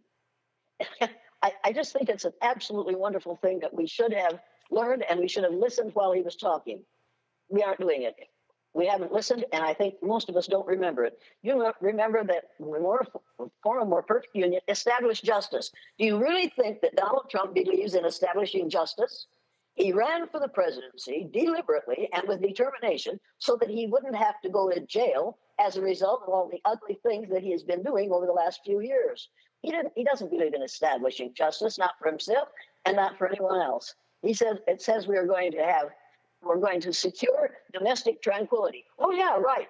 Provide domestic tranquility by inciting a riot. An absolutely ridiculous mess in January. Remember that mess? That's domestic tranquility as far as Donald Trump is concerned. We're going to promote the general welfare by doing away with Social Security and welfare for children whose parents can't make enough money for them to live on. We're going to do all the things that are in the preamble of the Constitution? I don't think so. We're going to ensure the blessings of liberty to ourselves and our posterity? No, we aren't. We're going to ensure the blessings of liberty to white males. And the rest of us are going to have to pretend that we like what's happening. Finally, a whole lot, but not enough, white women have decided we are not going to do this anymore. We aren't going to play this game anymore. This game has been killing women for long enough. It's time for us to refuse to put up with it anymore. And it's doubly time for women who consider themselves black but are brown. They're browner than I am, and I'll never be as brown as you are. But I have the right to see you as brown and to see me as brown and to see all of us as having come from the same continent, a country on the same continent, and be blessed to have cousins that look like you and that look like this gentleman who's sitting here. This has been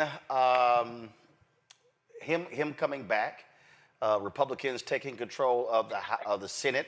They're leading in a number of House races. They'll be in control of picking federal judges. Those are lifetime appointments. You've got the pot right now. It's 6-3 on the Supreme Court.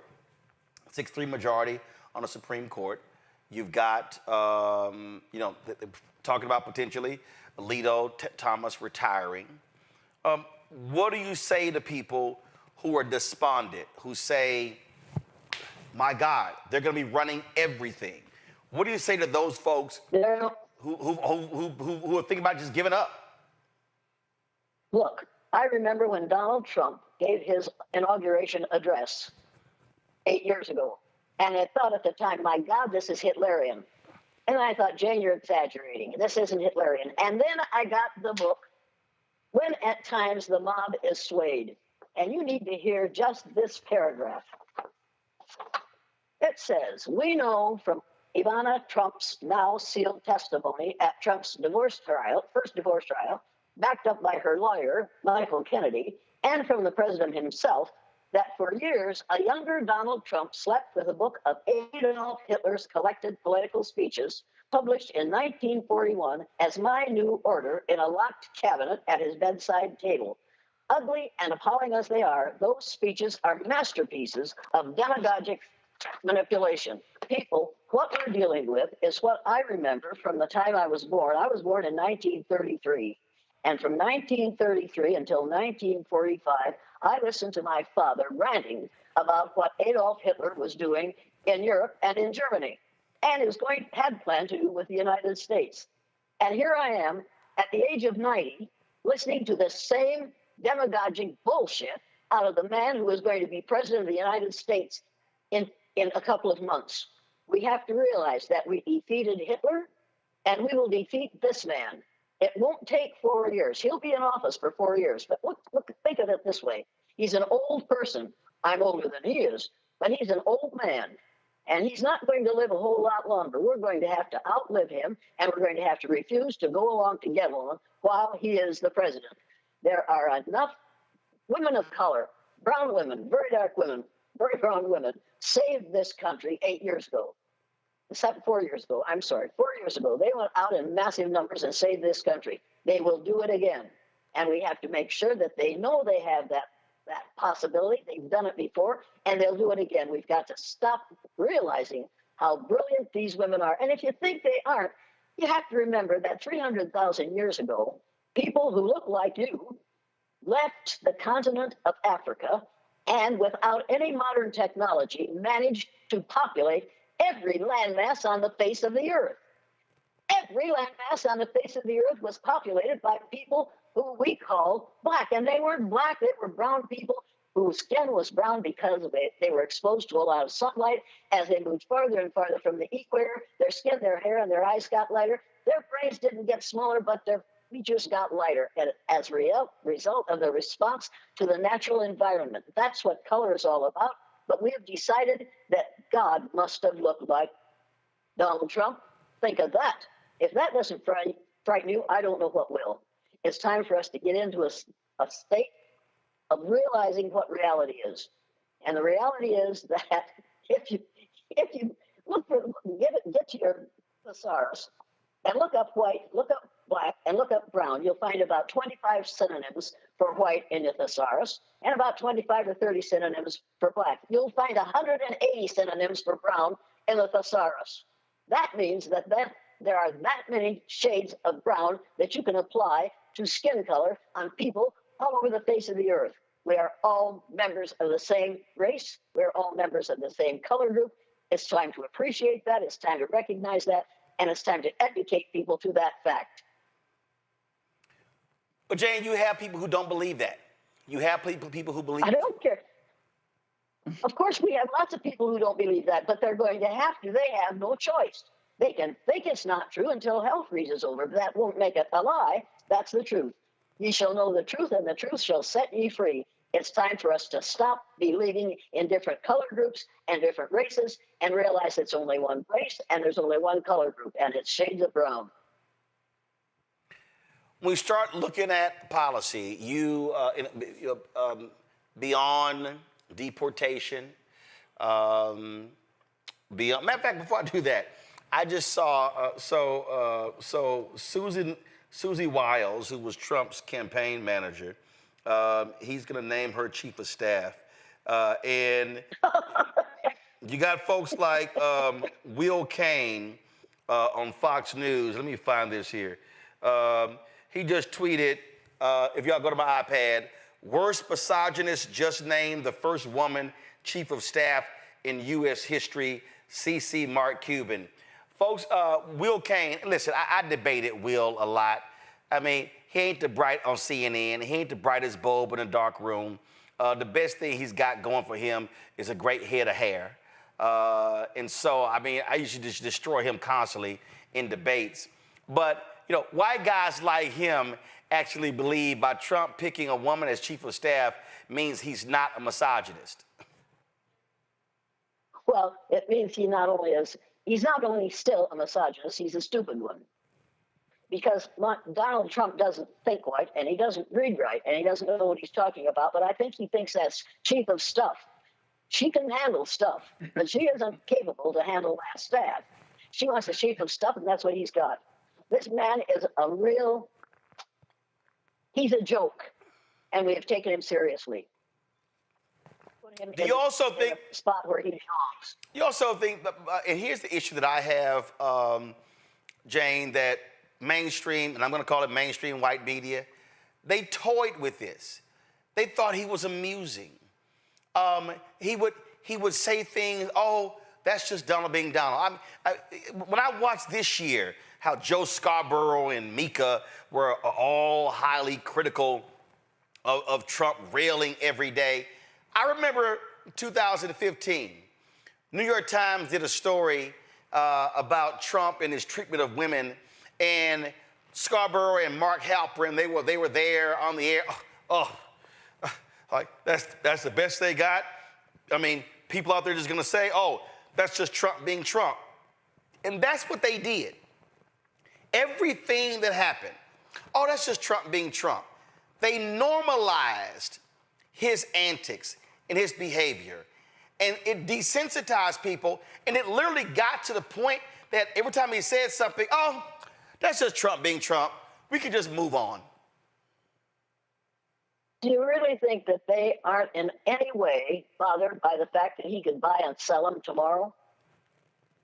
Do you really think that they don't realize that he is saying to himself at every opportunity, I could, as my uncle said to my father many years ago, I could buy you and stick you in my vest pocket. Those people know what they have to do in order to stay employed, and they know what they have to do if they want to keep that job and keep their, whatever you want to call what they have. They're afraid to tell the truth.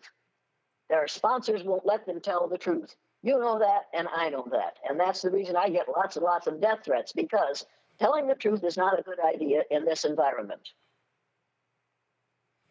Second round of questions. Greg, actually this time I'll start with Niambi. Mm-hmm.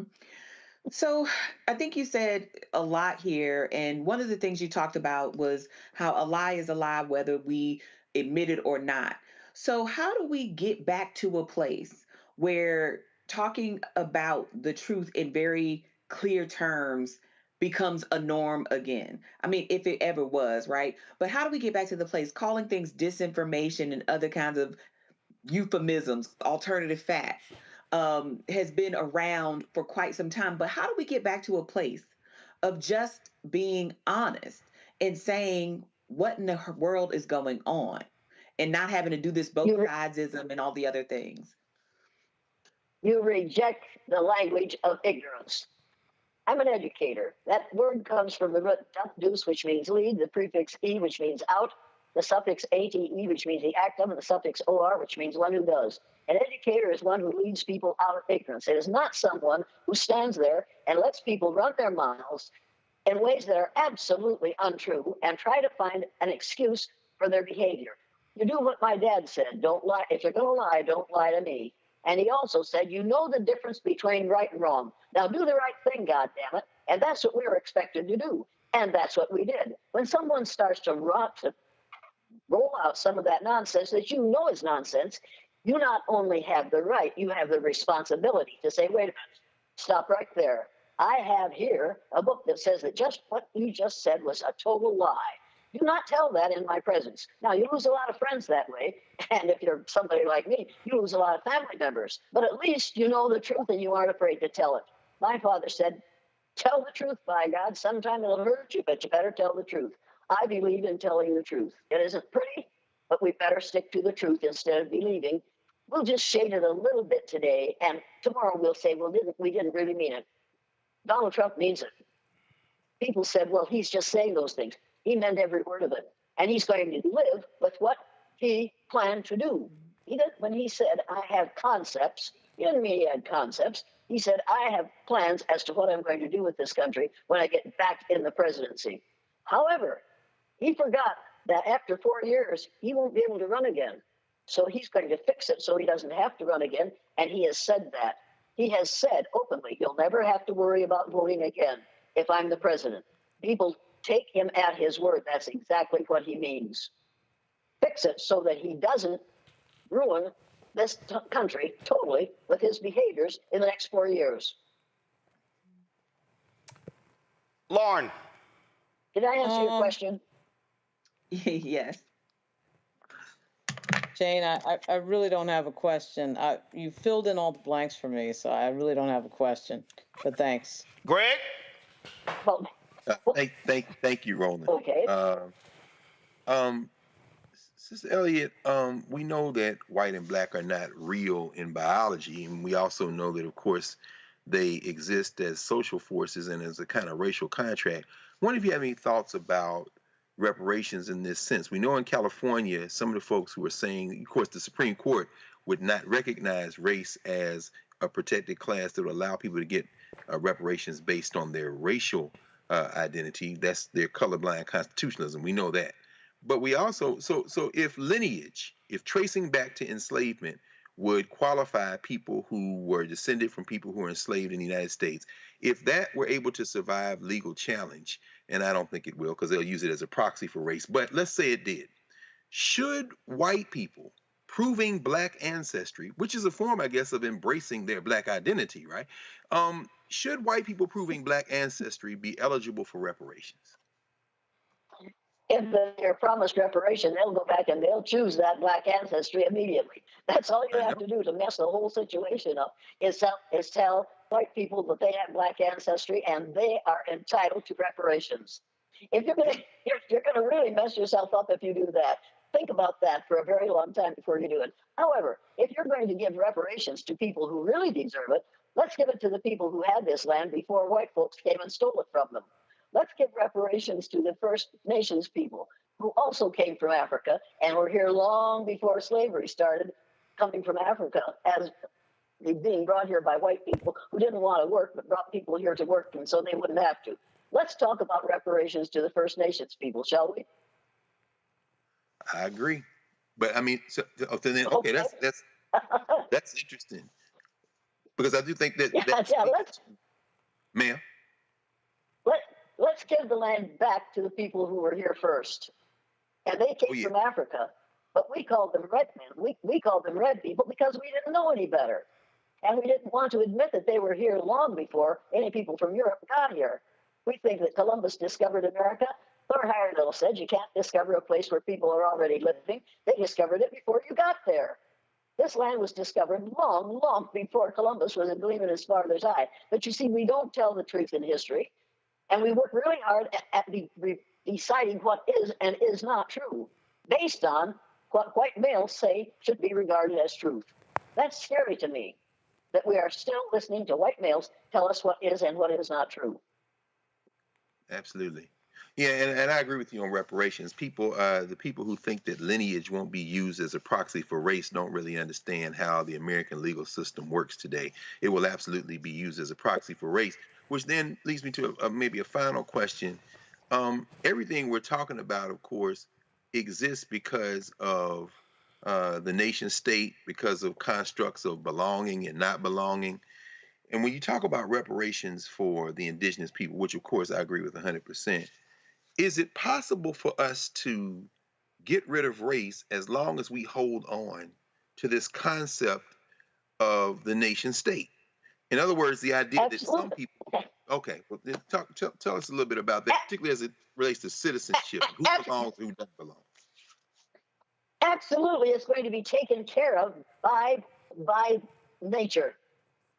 People who call themselves white are going to become a smaller and smaller and smaller percentage of the population of the earth.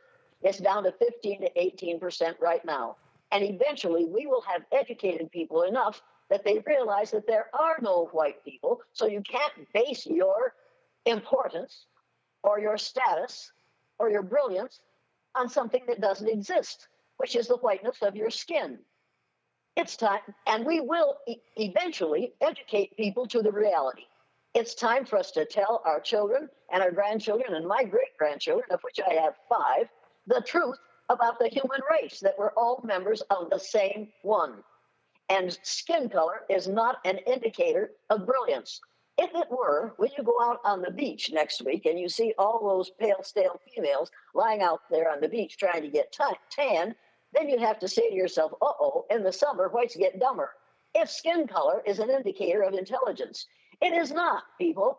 It is an indicator of what the human body has done in response to the natural environment over 300,000 years. Get used to it and realize that before you die, but not before I die, but before you die, brown will be the color of everyone. We'll all have decided that we're all shades of brown, and we'll get over the idea of black and white and red and yellow.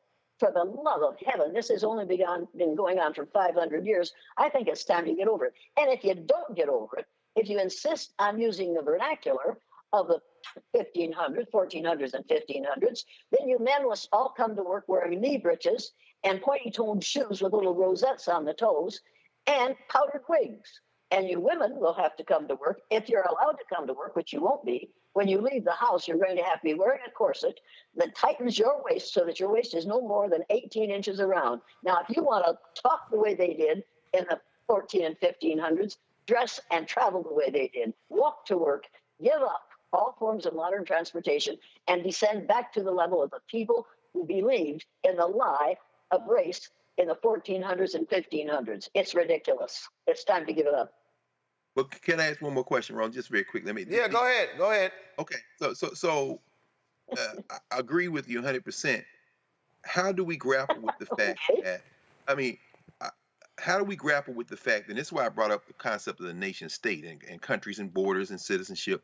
How do we grapple with the fact that whiteness carries a privilege that isn't just about privilege, but about legal and enforceable rights that come along with membership in a society, so that therefore, and this is where Elon Musk comes in again, this guy who was raised in apartheid South Africa, where white minority rule was set up, now in this society, just because the majority is non-white doesn't mean a legal system with enforceable rights that will preserve minority rights won't just transfer those, or will continue to reinforce whiteness, even though it's a numerical minority. And of course, we know whiteness is also very flexible.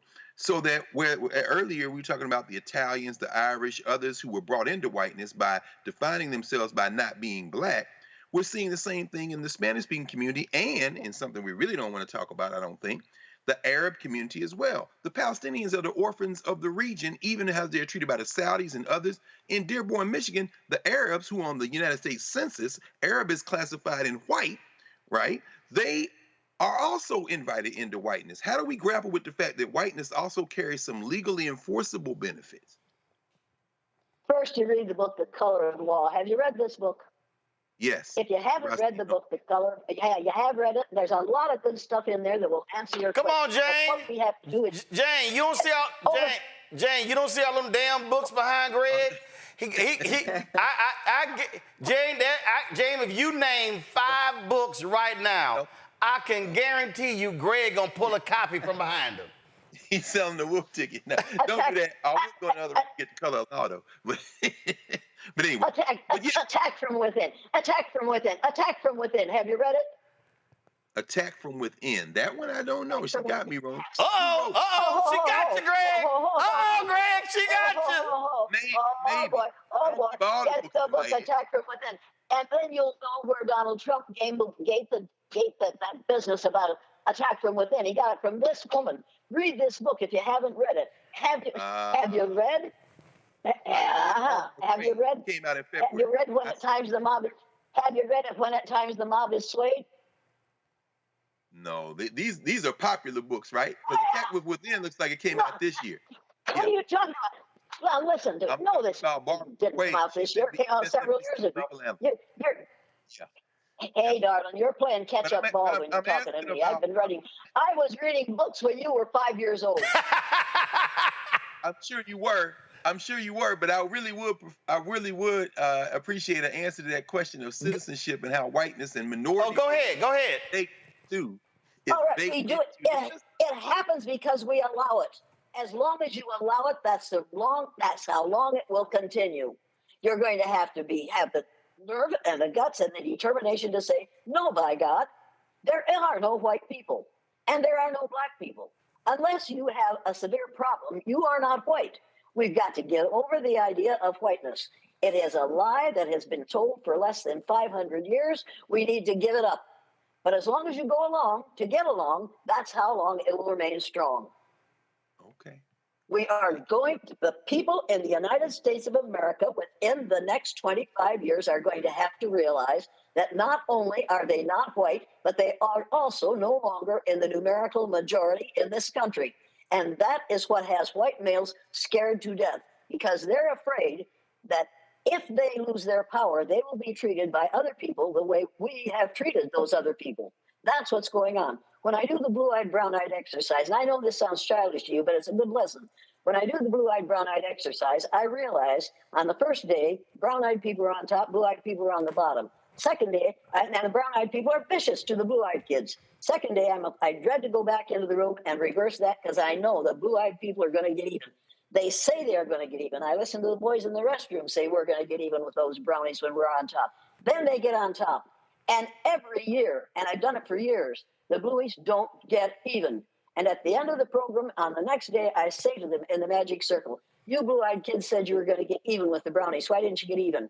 And almost in a chorus, every year they say the same thing. Because we found out how it feels to be on the bottom, and we didn't want to make anybody feel as bad as we did when we were on the bottom. That, I think, is the hope of humankind. I know that people of color do not want to treat what we call white people the way white people have treated them, because they know what will result because of that behavior. We will separate ourselves and divide ourselves and stay that way forever until white people realize that they don't have to fear people of other color groups, other darker brown groups. All they have to do is realize that we are all the same humans under the skin, and the color of our skin is just the result of our body's response to the natural environment. It has nothing to do with being God's chosen children. We have to educate the hell. We have to educate the hell out of this situation, because what we're in is hell. Make no mistake about this. Yes. All right then. Jane Elliott, it is always a pleasure to chat with you, to hear from you. I want to encourage everybody who's watching this, everybody, to get Todd Mealy's book, not only because it's the biography of Jane and not only because he interviewed me for it, but really, it is a great story of a woman who, the day after Dr. King was assassinated, committed her life to this work, and she's been pissing people off ever since. And it doesn't matter. And I keep saying we need a whole lot more Jane Elliott's and a whole lot more Tim Wise's in this world, because we've got to challenge. And the reason I say that, because we got to have folk who are willing to challenge white folks. It's always interesting, Jane, where they want to bring a black speaker in to talk about diversity or to talk about this stuff. And I always say, no. You need white people who talk to white people to have some honest conversations. But you got to find white people who know the truth. And there you go. And refuse to call them and refuse to call themselves white. You've got to have white people who are brown, who came from the same place that you did originally, and we've got to realize that. We've got to get it into the heads of our kindergartners, and then from kindergarten to senior high, we've got to convince children that we are not different shades of white, black, and brown, and red and yellow. We are different shades of brown, and we are all 30th to 50th cousins because we all came from the same place. Until we get that into our children, we'll never get it into our adults. All right, then. Jane Elliott, thank you so very much. Well, thank you. I appreciate it. You be well. Final topic I got to deal with, and when I say I am sick and tired of the bullshit from Senator Bernie Sanders, I'm just tired of it. After the election on Tuesday, he decides to send out this statement. Go to my iPad. Sanders' statement on the results of the 2024 presidential election. It should come as no great surprise that a Democratic Party, which has abandoned working class people, would find that the working class has abandoned them. First, it was the white working class, and now it is Latino and black workers as well. While the Democratic leadership defends the status quo, the American people are angry and want change, and they're right. Today, while the very rich are doing phenomenally well, 60% of Americans live paycheck to paycheck, and we have more income and wealth inequality than ever before. Unbelievably, real inflation accounted for weekly wages for the average American worker are actually lower now than they were 50 years ago. Today, despite an explosion in technology, worker productivity, and he goes on and on and on. He goes on talking about the spending with Israel. He talked, will the big money interests in well-paid consultants who control the Democratic Party learn any real lessons from this disastrous campaign? Will they understand the pain and the political alienation that tens of millions of Americans are experiencing? And blah, blah, blah, blah, blah. In the coming weeks and months, those of us concerned about grassroots democracy and economic justice need to have some very serious political discussions. All right, here's why I got a problem with the statement, Lauren. He wants to throw in Latino and black in this. No, and I said this after 16, and I said it after 20. No, Bernie, what I was just saying with Jane Elliott, you need to take your ass and go talk to white working class people. Because if you actually look at the agenda of Biden-Harris, it was a whole lot that the working class got. And when you say working class, what are we talking about? Union workers? What are we talking about?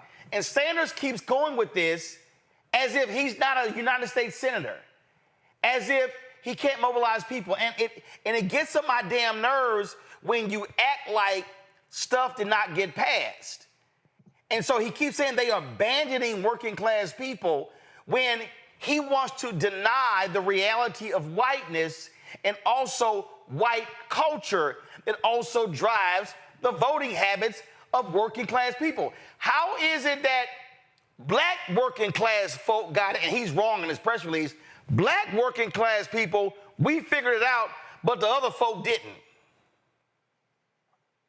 Well, while he may not be the best messenger of what is in that statement, and he's likely not, because I think that Vice President Harris overperformed in Vermont over him. And of course, Bernie Sanders, was beaten in the primaries. So I'm not sure the voters were buying, that message that he has, but that populist message, unfortunately, that he has is not popular in the Democratic Party. There is a corporate kind of control that goes on in both of the parties, and I think what he's really getting at is the fact that subjects like poverty, homelessness aren't even on the table. But here's the deal, though. Talked about. No, Lauren. I can't. He didn't mention one of those two. In his statement, he didn't mention poverty. He didn't mention homelessness. He mentioned technology, AI. He mentioned healthcare. He mentioned spending money with Israel. He didn't mention that. So I'm gonna go with what he mentioned. And so now he did mention the ruling class, but I think you got to separate these consultants by saying, oh, they have ignored the working class. Their agenda didn't ignore the working class. He mentioned the wealth gap in this country, which is extremely sizable and something that rarely comes up unless he's talking. But the policies of Biden-Harris actually address the wage of workers. Her primary message was democracy, the threat of Donald Trump. Her primary message was abortion, the threat of democracy, and the craziness of Donald Trump. There's nothing wrong with that message. I don't have any problem with that. But what I'm saying to you, is that but she also talked about housing. Conversation she talked that never gets had, and it's still not getting had. I mean, anytime anybody brings this up, it's like nobody can talk, right? When we talk about poverty or homelessness or 40 million people in poverty, like nobody wants to hear that. Well, first of all, I don't know who the hell nobody is. I don't know who nobody is because we talk about it.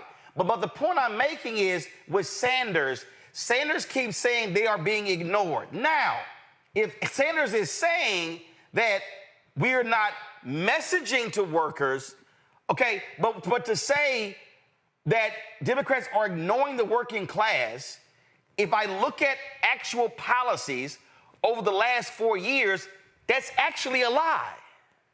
Nina Turner tried to run, remember, for Marcia Fudge's seat. Who did she get blocked by? She got blocked by the leadership in the Democratic Party. I'm not Nina Turner got blocked by. She got blocked by voters in the district. Is a disciple of Bernie Sanders, and the Democratic Party doesn't want to hear that message. I mean, I'm not saying they're wrong. No. She lost. She got blocked by the voters in the district. No. Yeah, she got blocked by the Democratic Party. Okay, no. First of all, let's be clear. She ran what, 2 or 3 times? Okay. Yeah. And let's be clear. The first time she also outraised folks. But I'm still dealing with Sanders here. Again, is the question. Bush and Summerlee and Jamal Bowman, nobody stands up for them. Nobody says anything. When they talk about populist stuff, nobody wants to hear it. When I say nobody, I say the leadership in the Democratic Party. Okay, specify then. Don't say nobody. Nobody. Because that's not true. Okay. No. Don't say nobody. Like they're outcasts. They're rebels. They're problematic. I'm telling you, Roland, I know that Bernie Sanders is not the right messenger. I'm not disagreeing with that. But what I am saying is that there are certain topics that when they come up, there are Democrats in the leadership that really just don't want to hear it. And what I'm saying is Vice President Harris's primary message, no problem, was on abortion, was on democracy, I got it. No problem. Was on Trump being dangerous, no problem. That her primary message was those things, but what people want to hear about is the economy and, of course, jobs. And what I'm saying is, if you're Sanders, be specific. When I read Niambi, Democrats ignore the working class, and I look at actual policy, that's not true. Now, they don't message it, Roland. Okay, hold on. And what I'm saying, Lauren, messaging. No, Lauren. Messaging and ignoring are two separate things. So why are they not messaging that? They have done a lot of things. Why are they messaging it? And again, what I'm saying is there's a difference between when somebody says ignore, that means you're actually doing nothing. Niambi, when I look at actual policies, the policies are there. Now, if you're saying that should be the primary message, it's a different conversation. And this is where Sanders gets criticized because he's constantly saying Democrats are doing nothing for the working class, and then people go, this. What is this called? Niambi, go ahead. Yeah, well, I think part of it is just the sort of a misunderstanding. This realignment happened long before Trump got into office. He benefited off of the white working class walking away from Democrats in the 1980s. So this is not a new trend. He's not rearranged the sort of political landscape and made all these white working class voters come to him. They've been there. I think what is bothersome perhaps about the Sanders messages, it always comes back to let's go after these people who don't show up for you and try to get them back.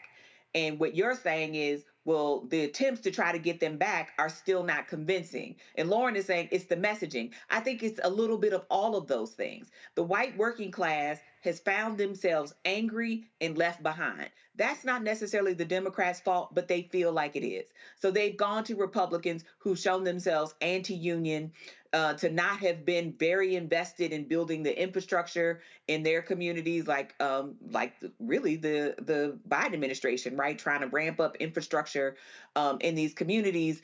But what they also want is a world and a life that is just not coming back. And I think that's a really hard message to take. But I think we hear this every few years from Bernie Sanders. And I think what strikes me is that what it basically says is stop talking about all this other stuff and talk about stuff that white working class men want to hear. And to do that, perhaps, I'm not saying it does, means that to do that in a way that they want to hear, you have to abandon your core base. And what Democrats are trying to do is talk about this stuff broadly, and not talk about or talk to them directly. And I think that's where the misstep is, not necessarily in the policy. It's in how are they reaching out to these communities. But it's also hard to argue with racism. Jonathan Metzl's book, Dying of Whiteness, gets to the heart of some of this. Some of these communities that we're talking about in Ohio, in West Virginia, in Pennsylvania, and these other places are having a hard time. But part of what's happened is they voted against their economic and other interests in favor of their racial interests. And that's kind of undid these communities too. So I think it's much more complicated than talking to regular people. And whenever I hear that from Bernie Sanders, I just think you're talking about white men. Just say that. Don't talk about regular people. Right. That's why. Don't talk about working class. Just say white men. And see, that's the reason I'm honing on this, Greg, why I keep saying you got to be specific, because I don't like speaking in general. And when Bernie, and I remember, a few years ago when Bernie Sanders was going in on identity politics, and I said, I hit Jeff Weaver, and I was like, yo, he keep doing that shit, I'm gonna light his ass up. And he actually said, can I get y'all together? I said, sure. And I went to a meeting in his office in Washington, D.C., and I literally said, Senator Sanders, I'm being clear with you. I'm gonna light your ass up if you keep doing this, because when he kept saying identity politics, what I said, what you don't understand is all politics is identity. I said, but when you refer to identity politics, he was in his feelings because black people did not vote for him against Hillary. He was in his feelings because other people didn't. Well, he also did not campaign directly to a lot of those audiences. He didn't have the history other folks did. And so when he's making these points, he wants to make it as if, oh, we're not speaking to their interests. Well, here's the deal. West Virginia is broke as shit. Is illiterate as hell. They get more government funding, and they are on the government dime. And guess who they vote for? Red up and down. Opioid crisis. Oh, they were complaining in West Virginia. Who they support? Somebody who's in the pockets of prescription drug companies. And so this book right here, White Rural Rage, The Threat to American Democracy by Tom Schaller and Paul Wallman, same thing. So you gotta call a thing a thing. And when you keep saying, oh, they're ignoring the working class, at first it was white, now Latino and black. No, bro, a lot of these folk, they are voting for white culture.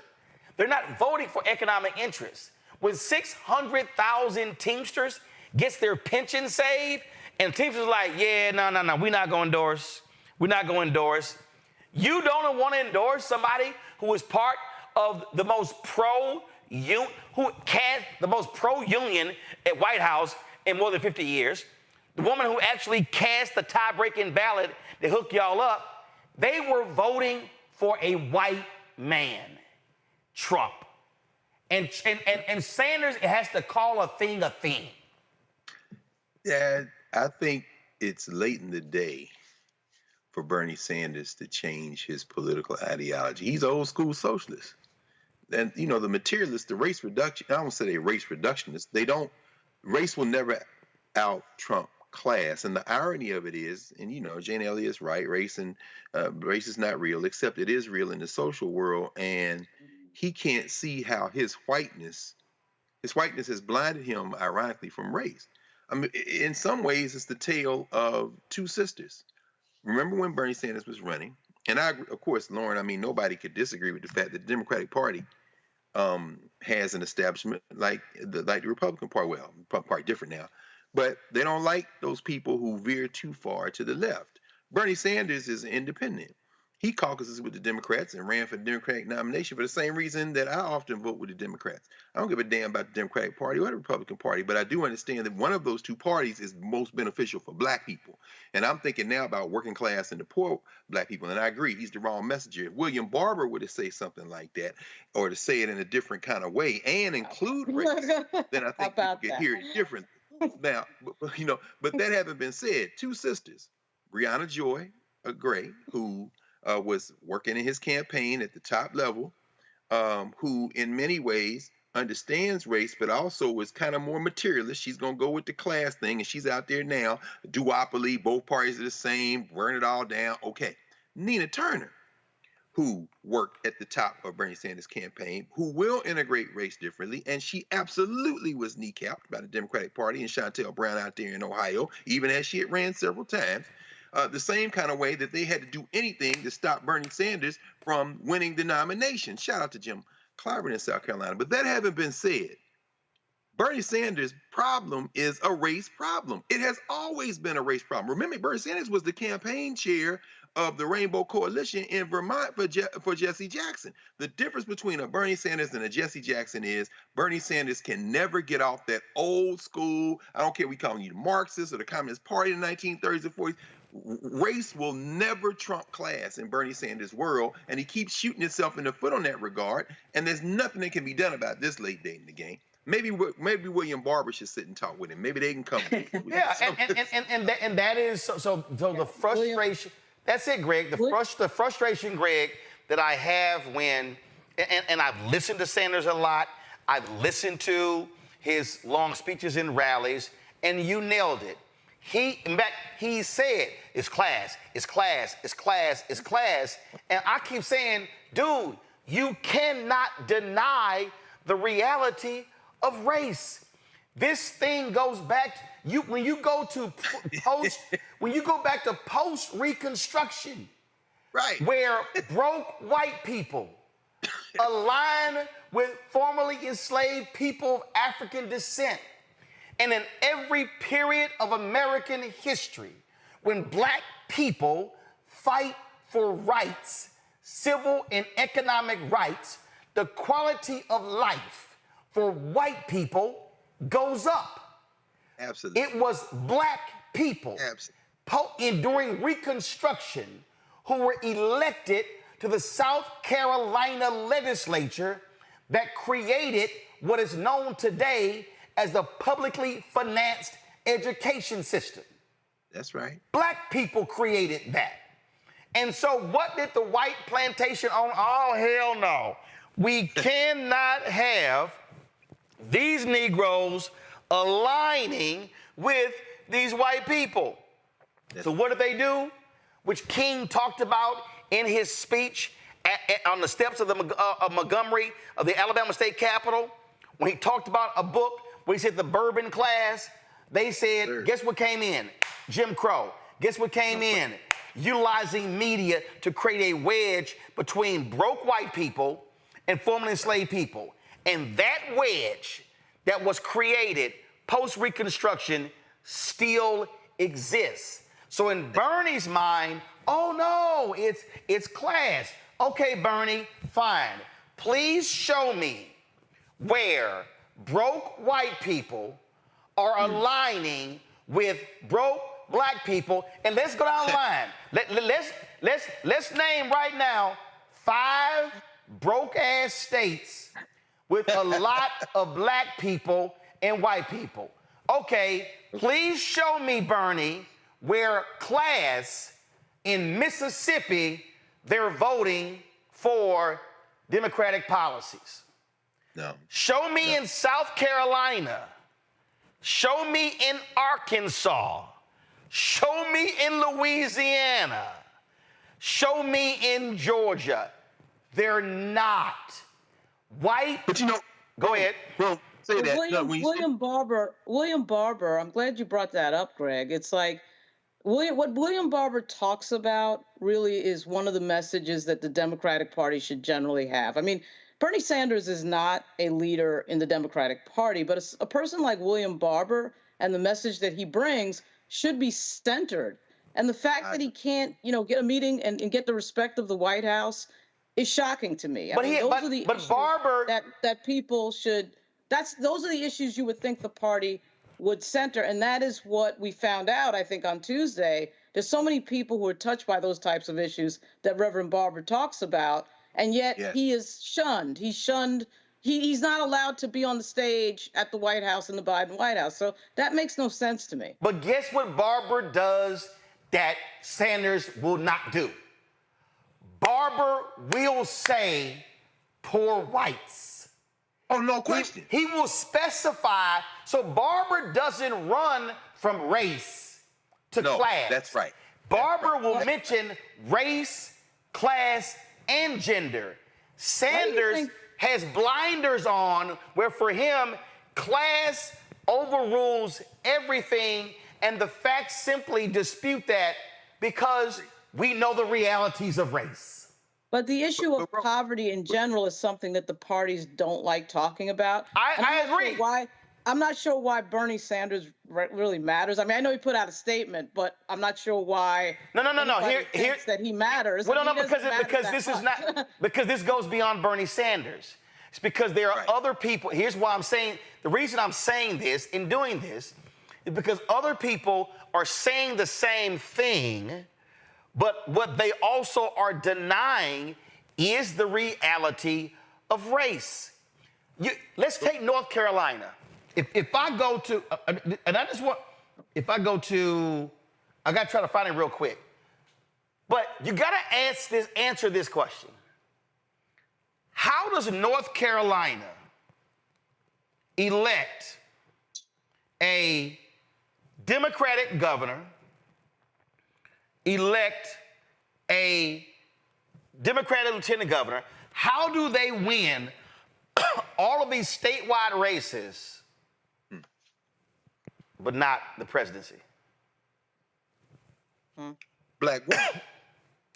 And a black woman who is running, and again, this isn't a critique of Kamala Harris. I think Lauren is really onto this here. We all know what happened with Reverend Jackson and the Rainbow Coalition. In order to blunt that kind of progressive movement, which comes out of the 60s, of course. I mean, Fannie Lou Hamer, Mississippi Freedom Democrats, then, of course, 72, Gary, the Black Convention.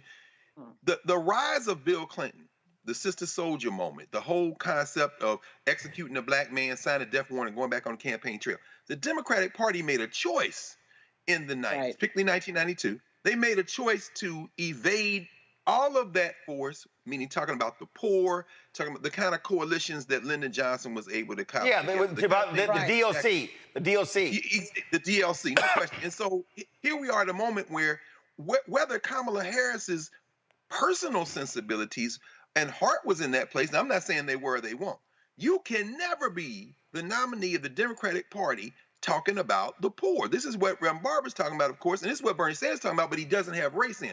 Finally, race in his analysis. Finally, it's very interesting because what we're seeing in the 48 hours since we all were sitting there with you and watching this election, I'm watching these black academics, people like my friends, Robin Kelly, Keeanga-Yamahtta Taylor, they're all on Democracy Now!, talking about the Democratic Party now needs to turn to that direction. The poor, the underclass, they got to change foreign policy. Guess what? That, friends, is never going to happen. So in North Carolina, the Democratic Party will continue to double down on putting the face of diversity at the top of their ticket, or putting the face of it, and they will lose elections because rather than grapple with the fact that white people are not going to vote for black people in the same numbers for the reason that you have just identified, because the rich whites gave the poor whites whiteness as battle pay to keep those poor people poor and keep the blacks away from them, the Democratic Party is going to continue to lose elections. I don't have a fix for this. You can't keep doubling down and moving right. You said it yourself many times. Bernie Sanders is the wrong messenger for sure, but the poor will remain outside of the target interest of the Democratic Party. And guess who's sitting outside in the hall with Bernie Sanders, who they can avoid comfortably? William Barber, which offends the hell out of all of us who know that that is the only way the Democratic Party can revive itself. Until then, we're going to be for white nationalists to the thing fall. All I desire, all I'm saying here, all I desire when we're having this conversation is for white Democrats like Bernie Sanders to go have direct conversations with white voters.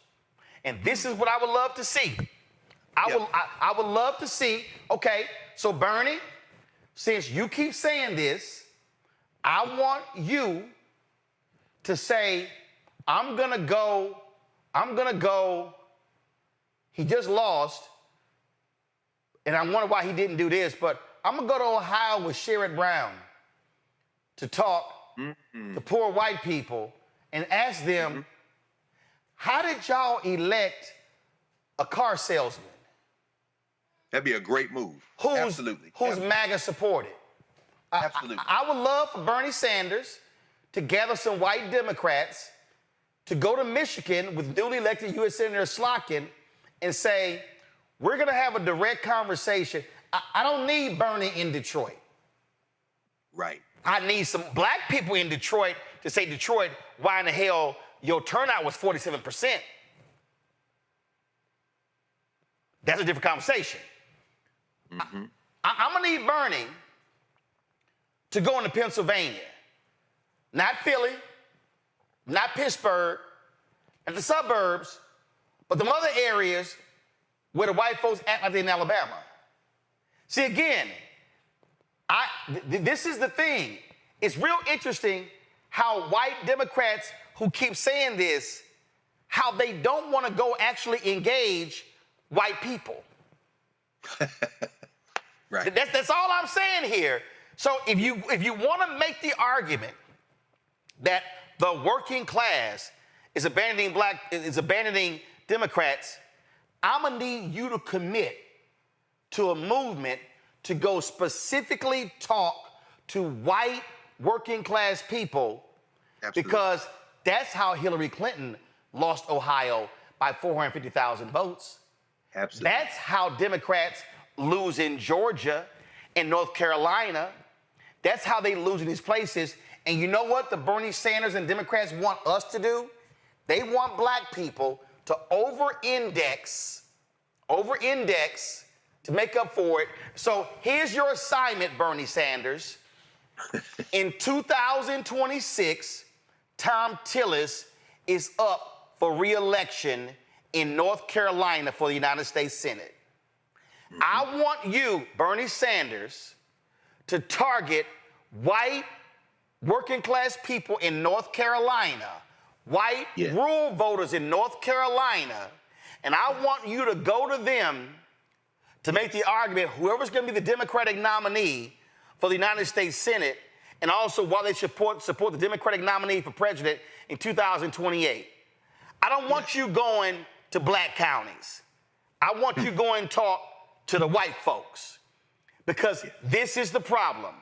As we said with Jane Elliott, until white Democrats go have honest conversation with white working class voters, they gonna keep supporting folk like Donald Trump.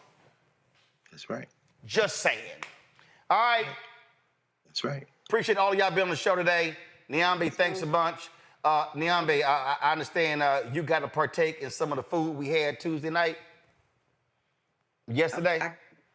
I did what? Were you hanging out with Jason Johnson yesterday? I did. Did he bring some food to y'all?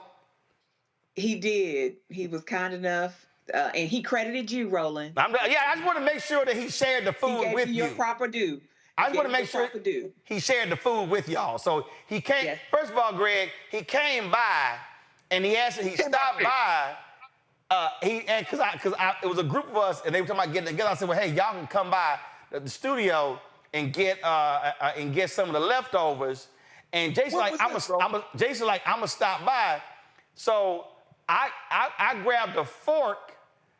Jason ass was filling up one of the big trays. And I was like, what? Jason, what? He said, oh. He said, he's like, oh no, I got some students and Niambe, some other people. I said, your ass feeding a group of people. So Jason didn't come by for a plate. Jason came by for a tray. Well, he's at Morgan State, so me and Niambe, we give him an HBCU pass. I'm sure he would if he was. But I mean, when did he come? We left you at 4 o'clock in the morning. No. He came yesterday afternoon before. Okay. So he came by. Like, good Lord. He feeding the people. Right. He came by. I thought he was coming out for a plate. No, he came by for a tray. So just want to make sure you got some of that. Niambe, Greg, Lauren, I appreciate it. Thanks a lot. Y'all be well.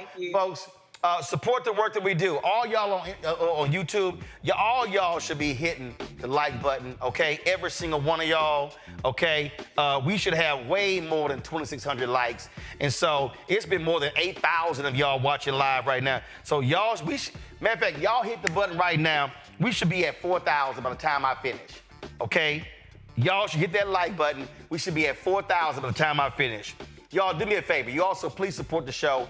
I hate the fact that Cash App has completely screwed up. Y'all been able to give money. So many people gave so easily on Cash App because it was simple.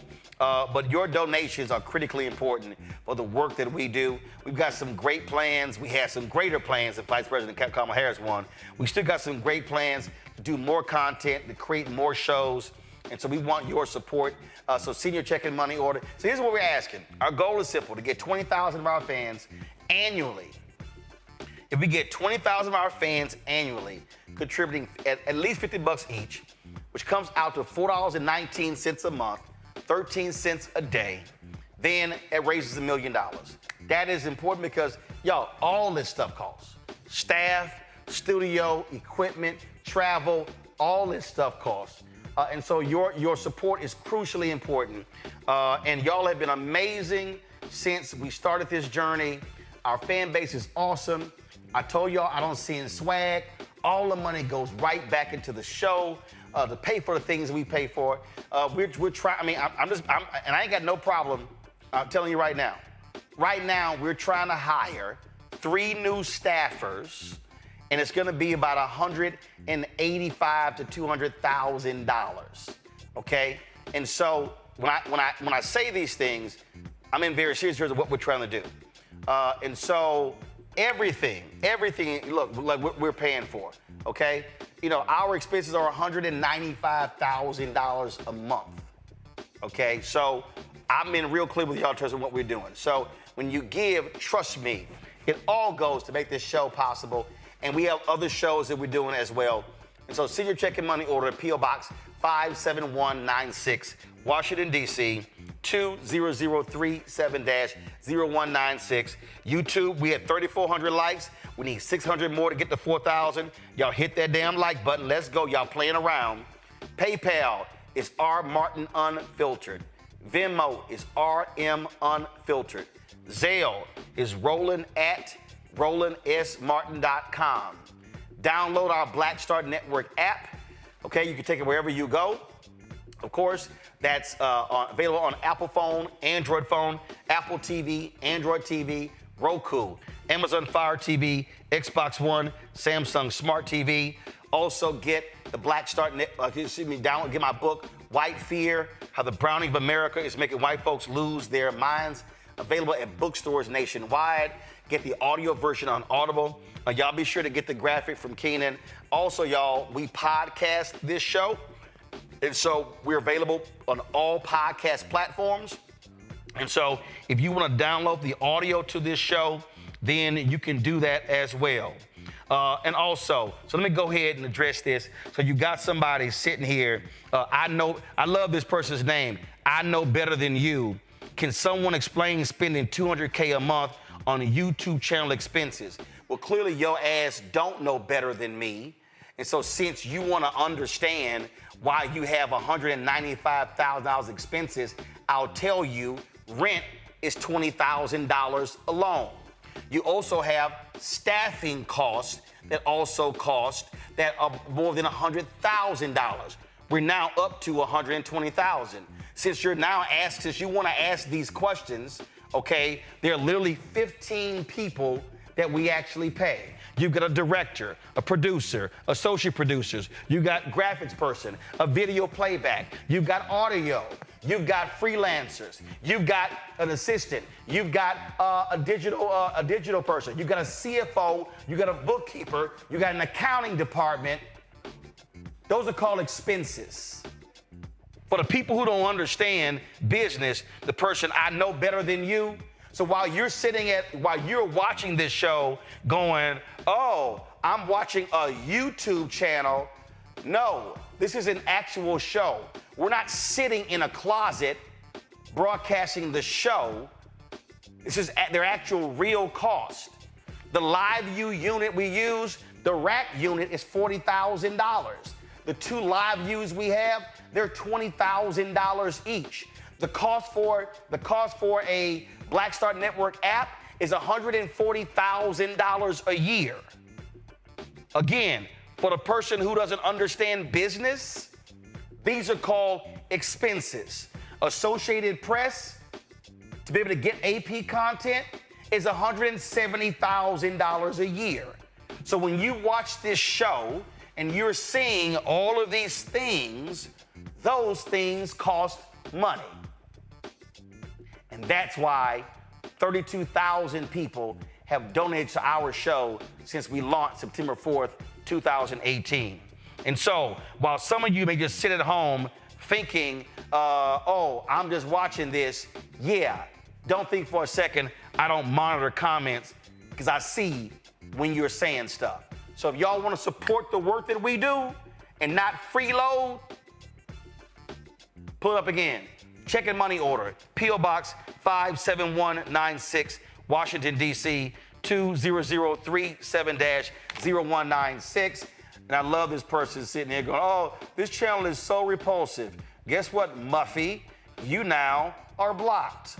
Anybody else want to get blocked? I got time since the show is over. Send your check and money order, P.O. Box 57196, Washington, D.C., 20037-0196. PayPal, R. Martin Unfiltered. Venmo, RM Unfiltered. Zelle, Roland at RolandSMartin.com. Roland at RolandMartinUnfiltered.com. Folks, that's it. I'll see y'all tomorrow. Holla!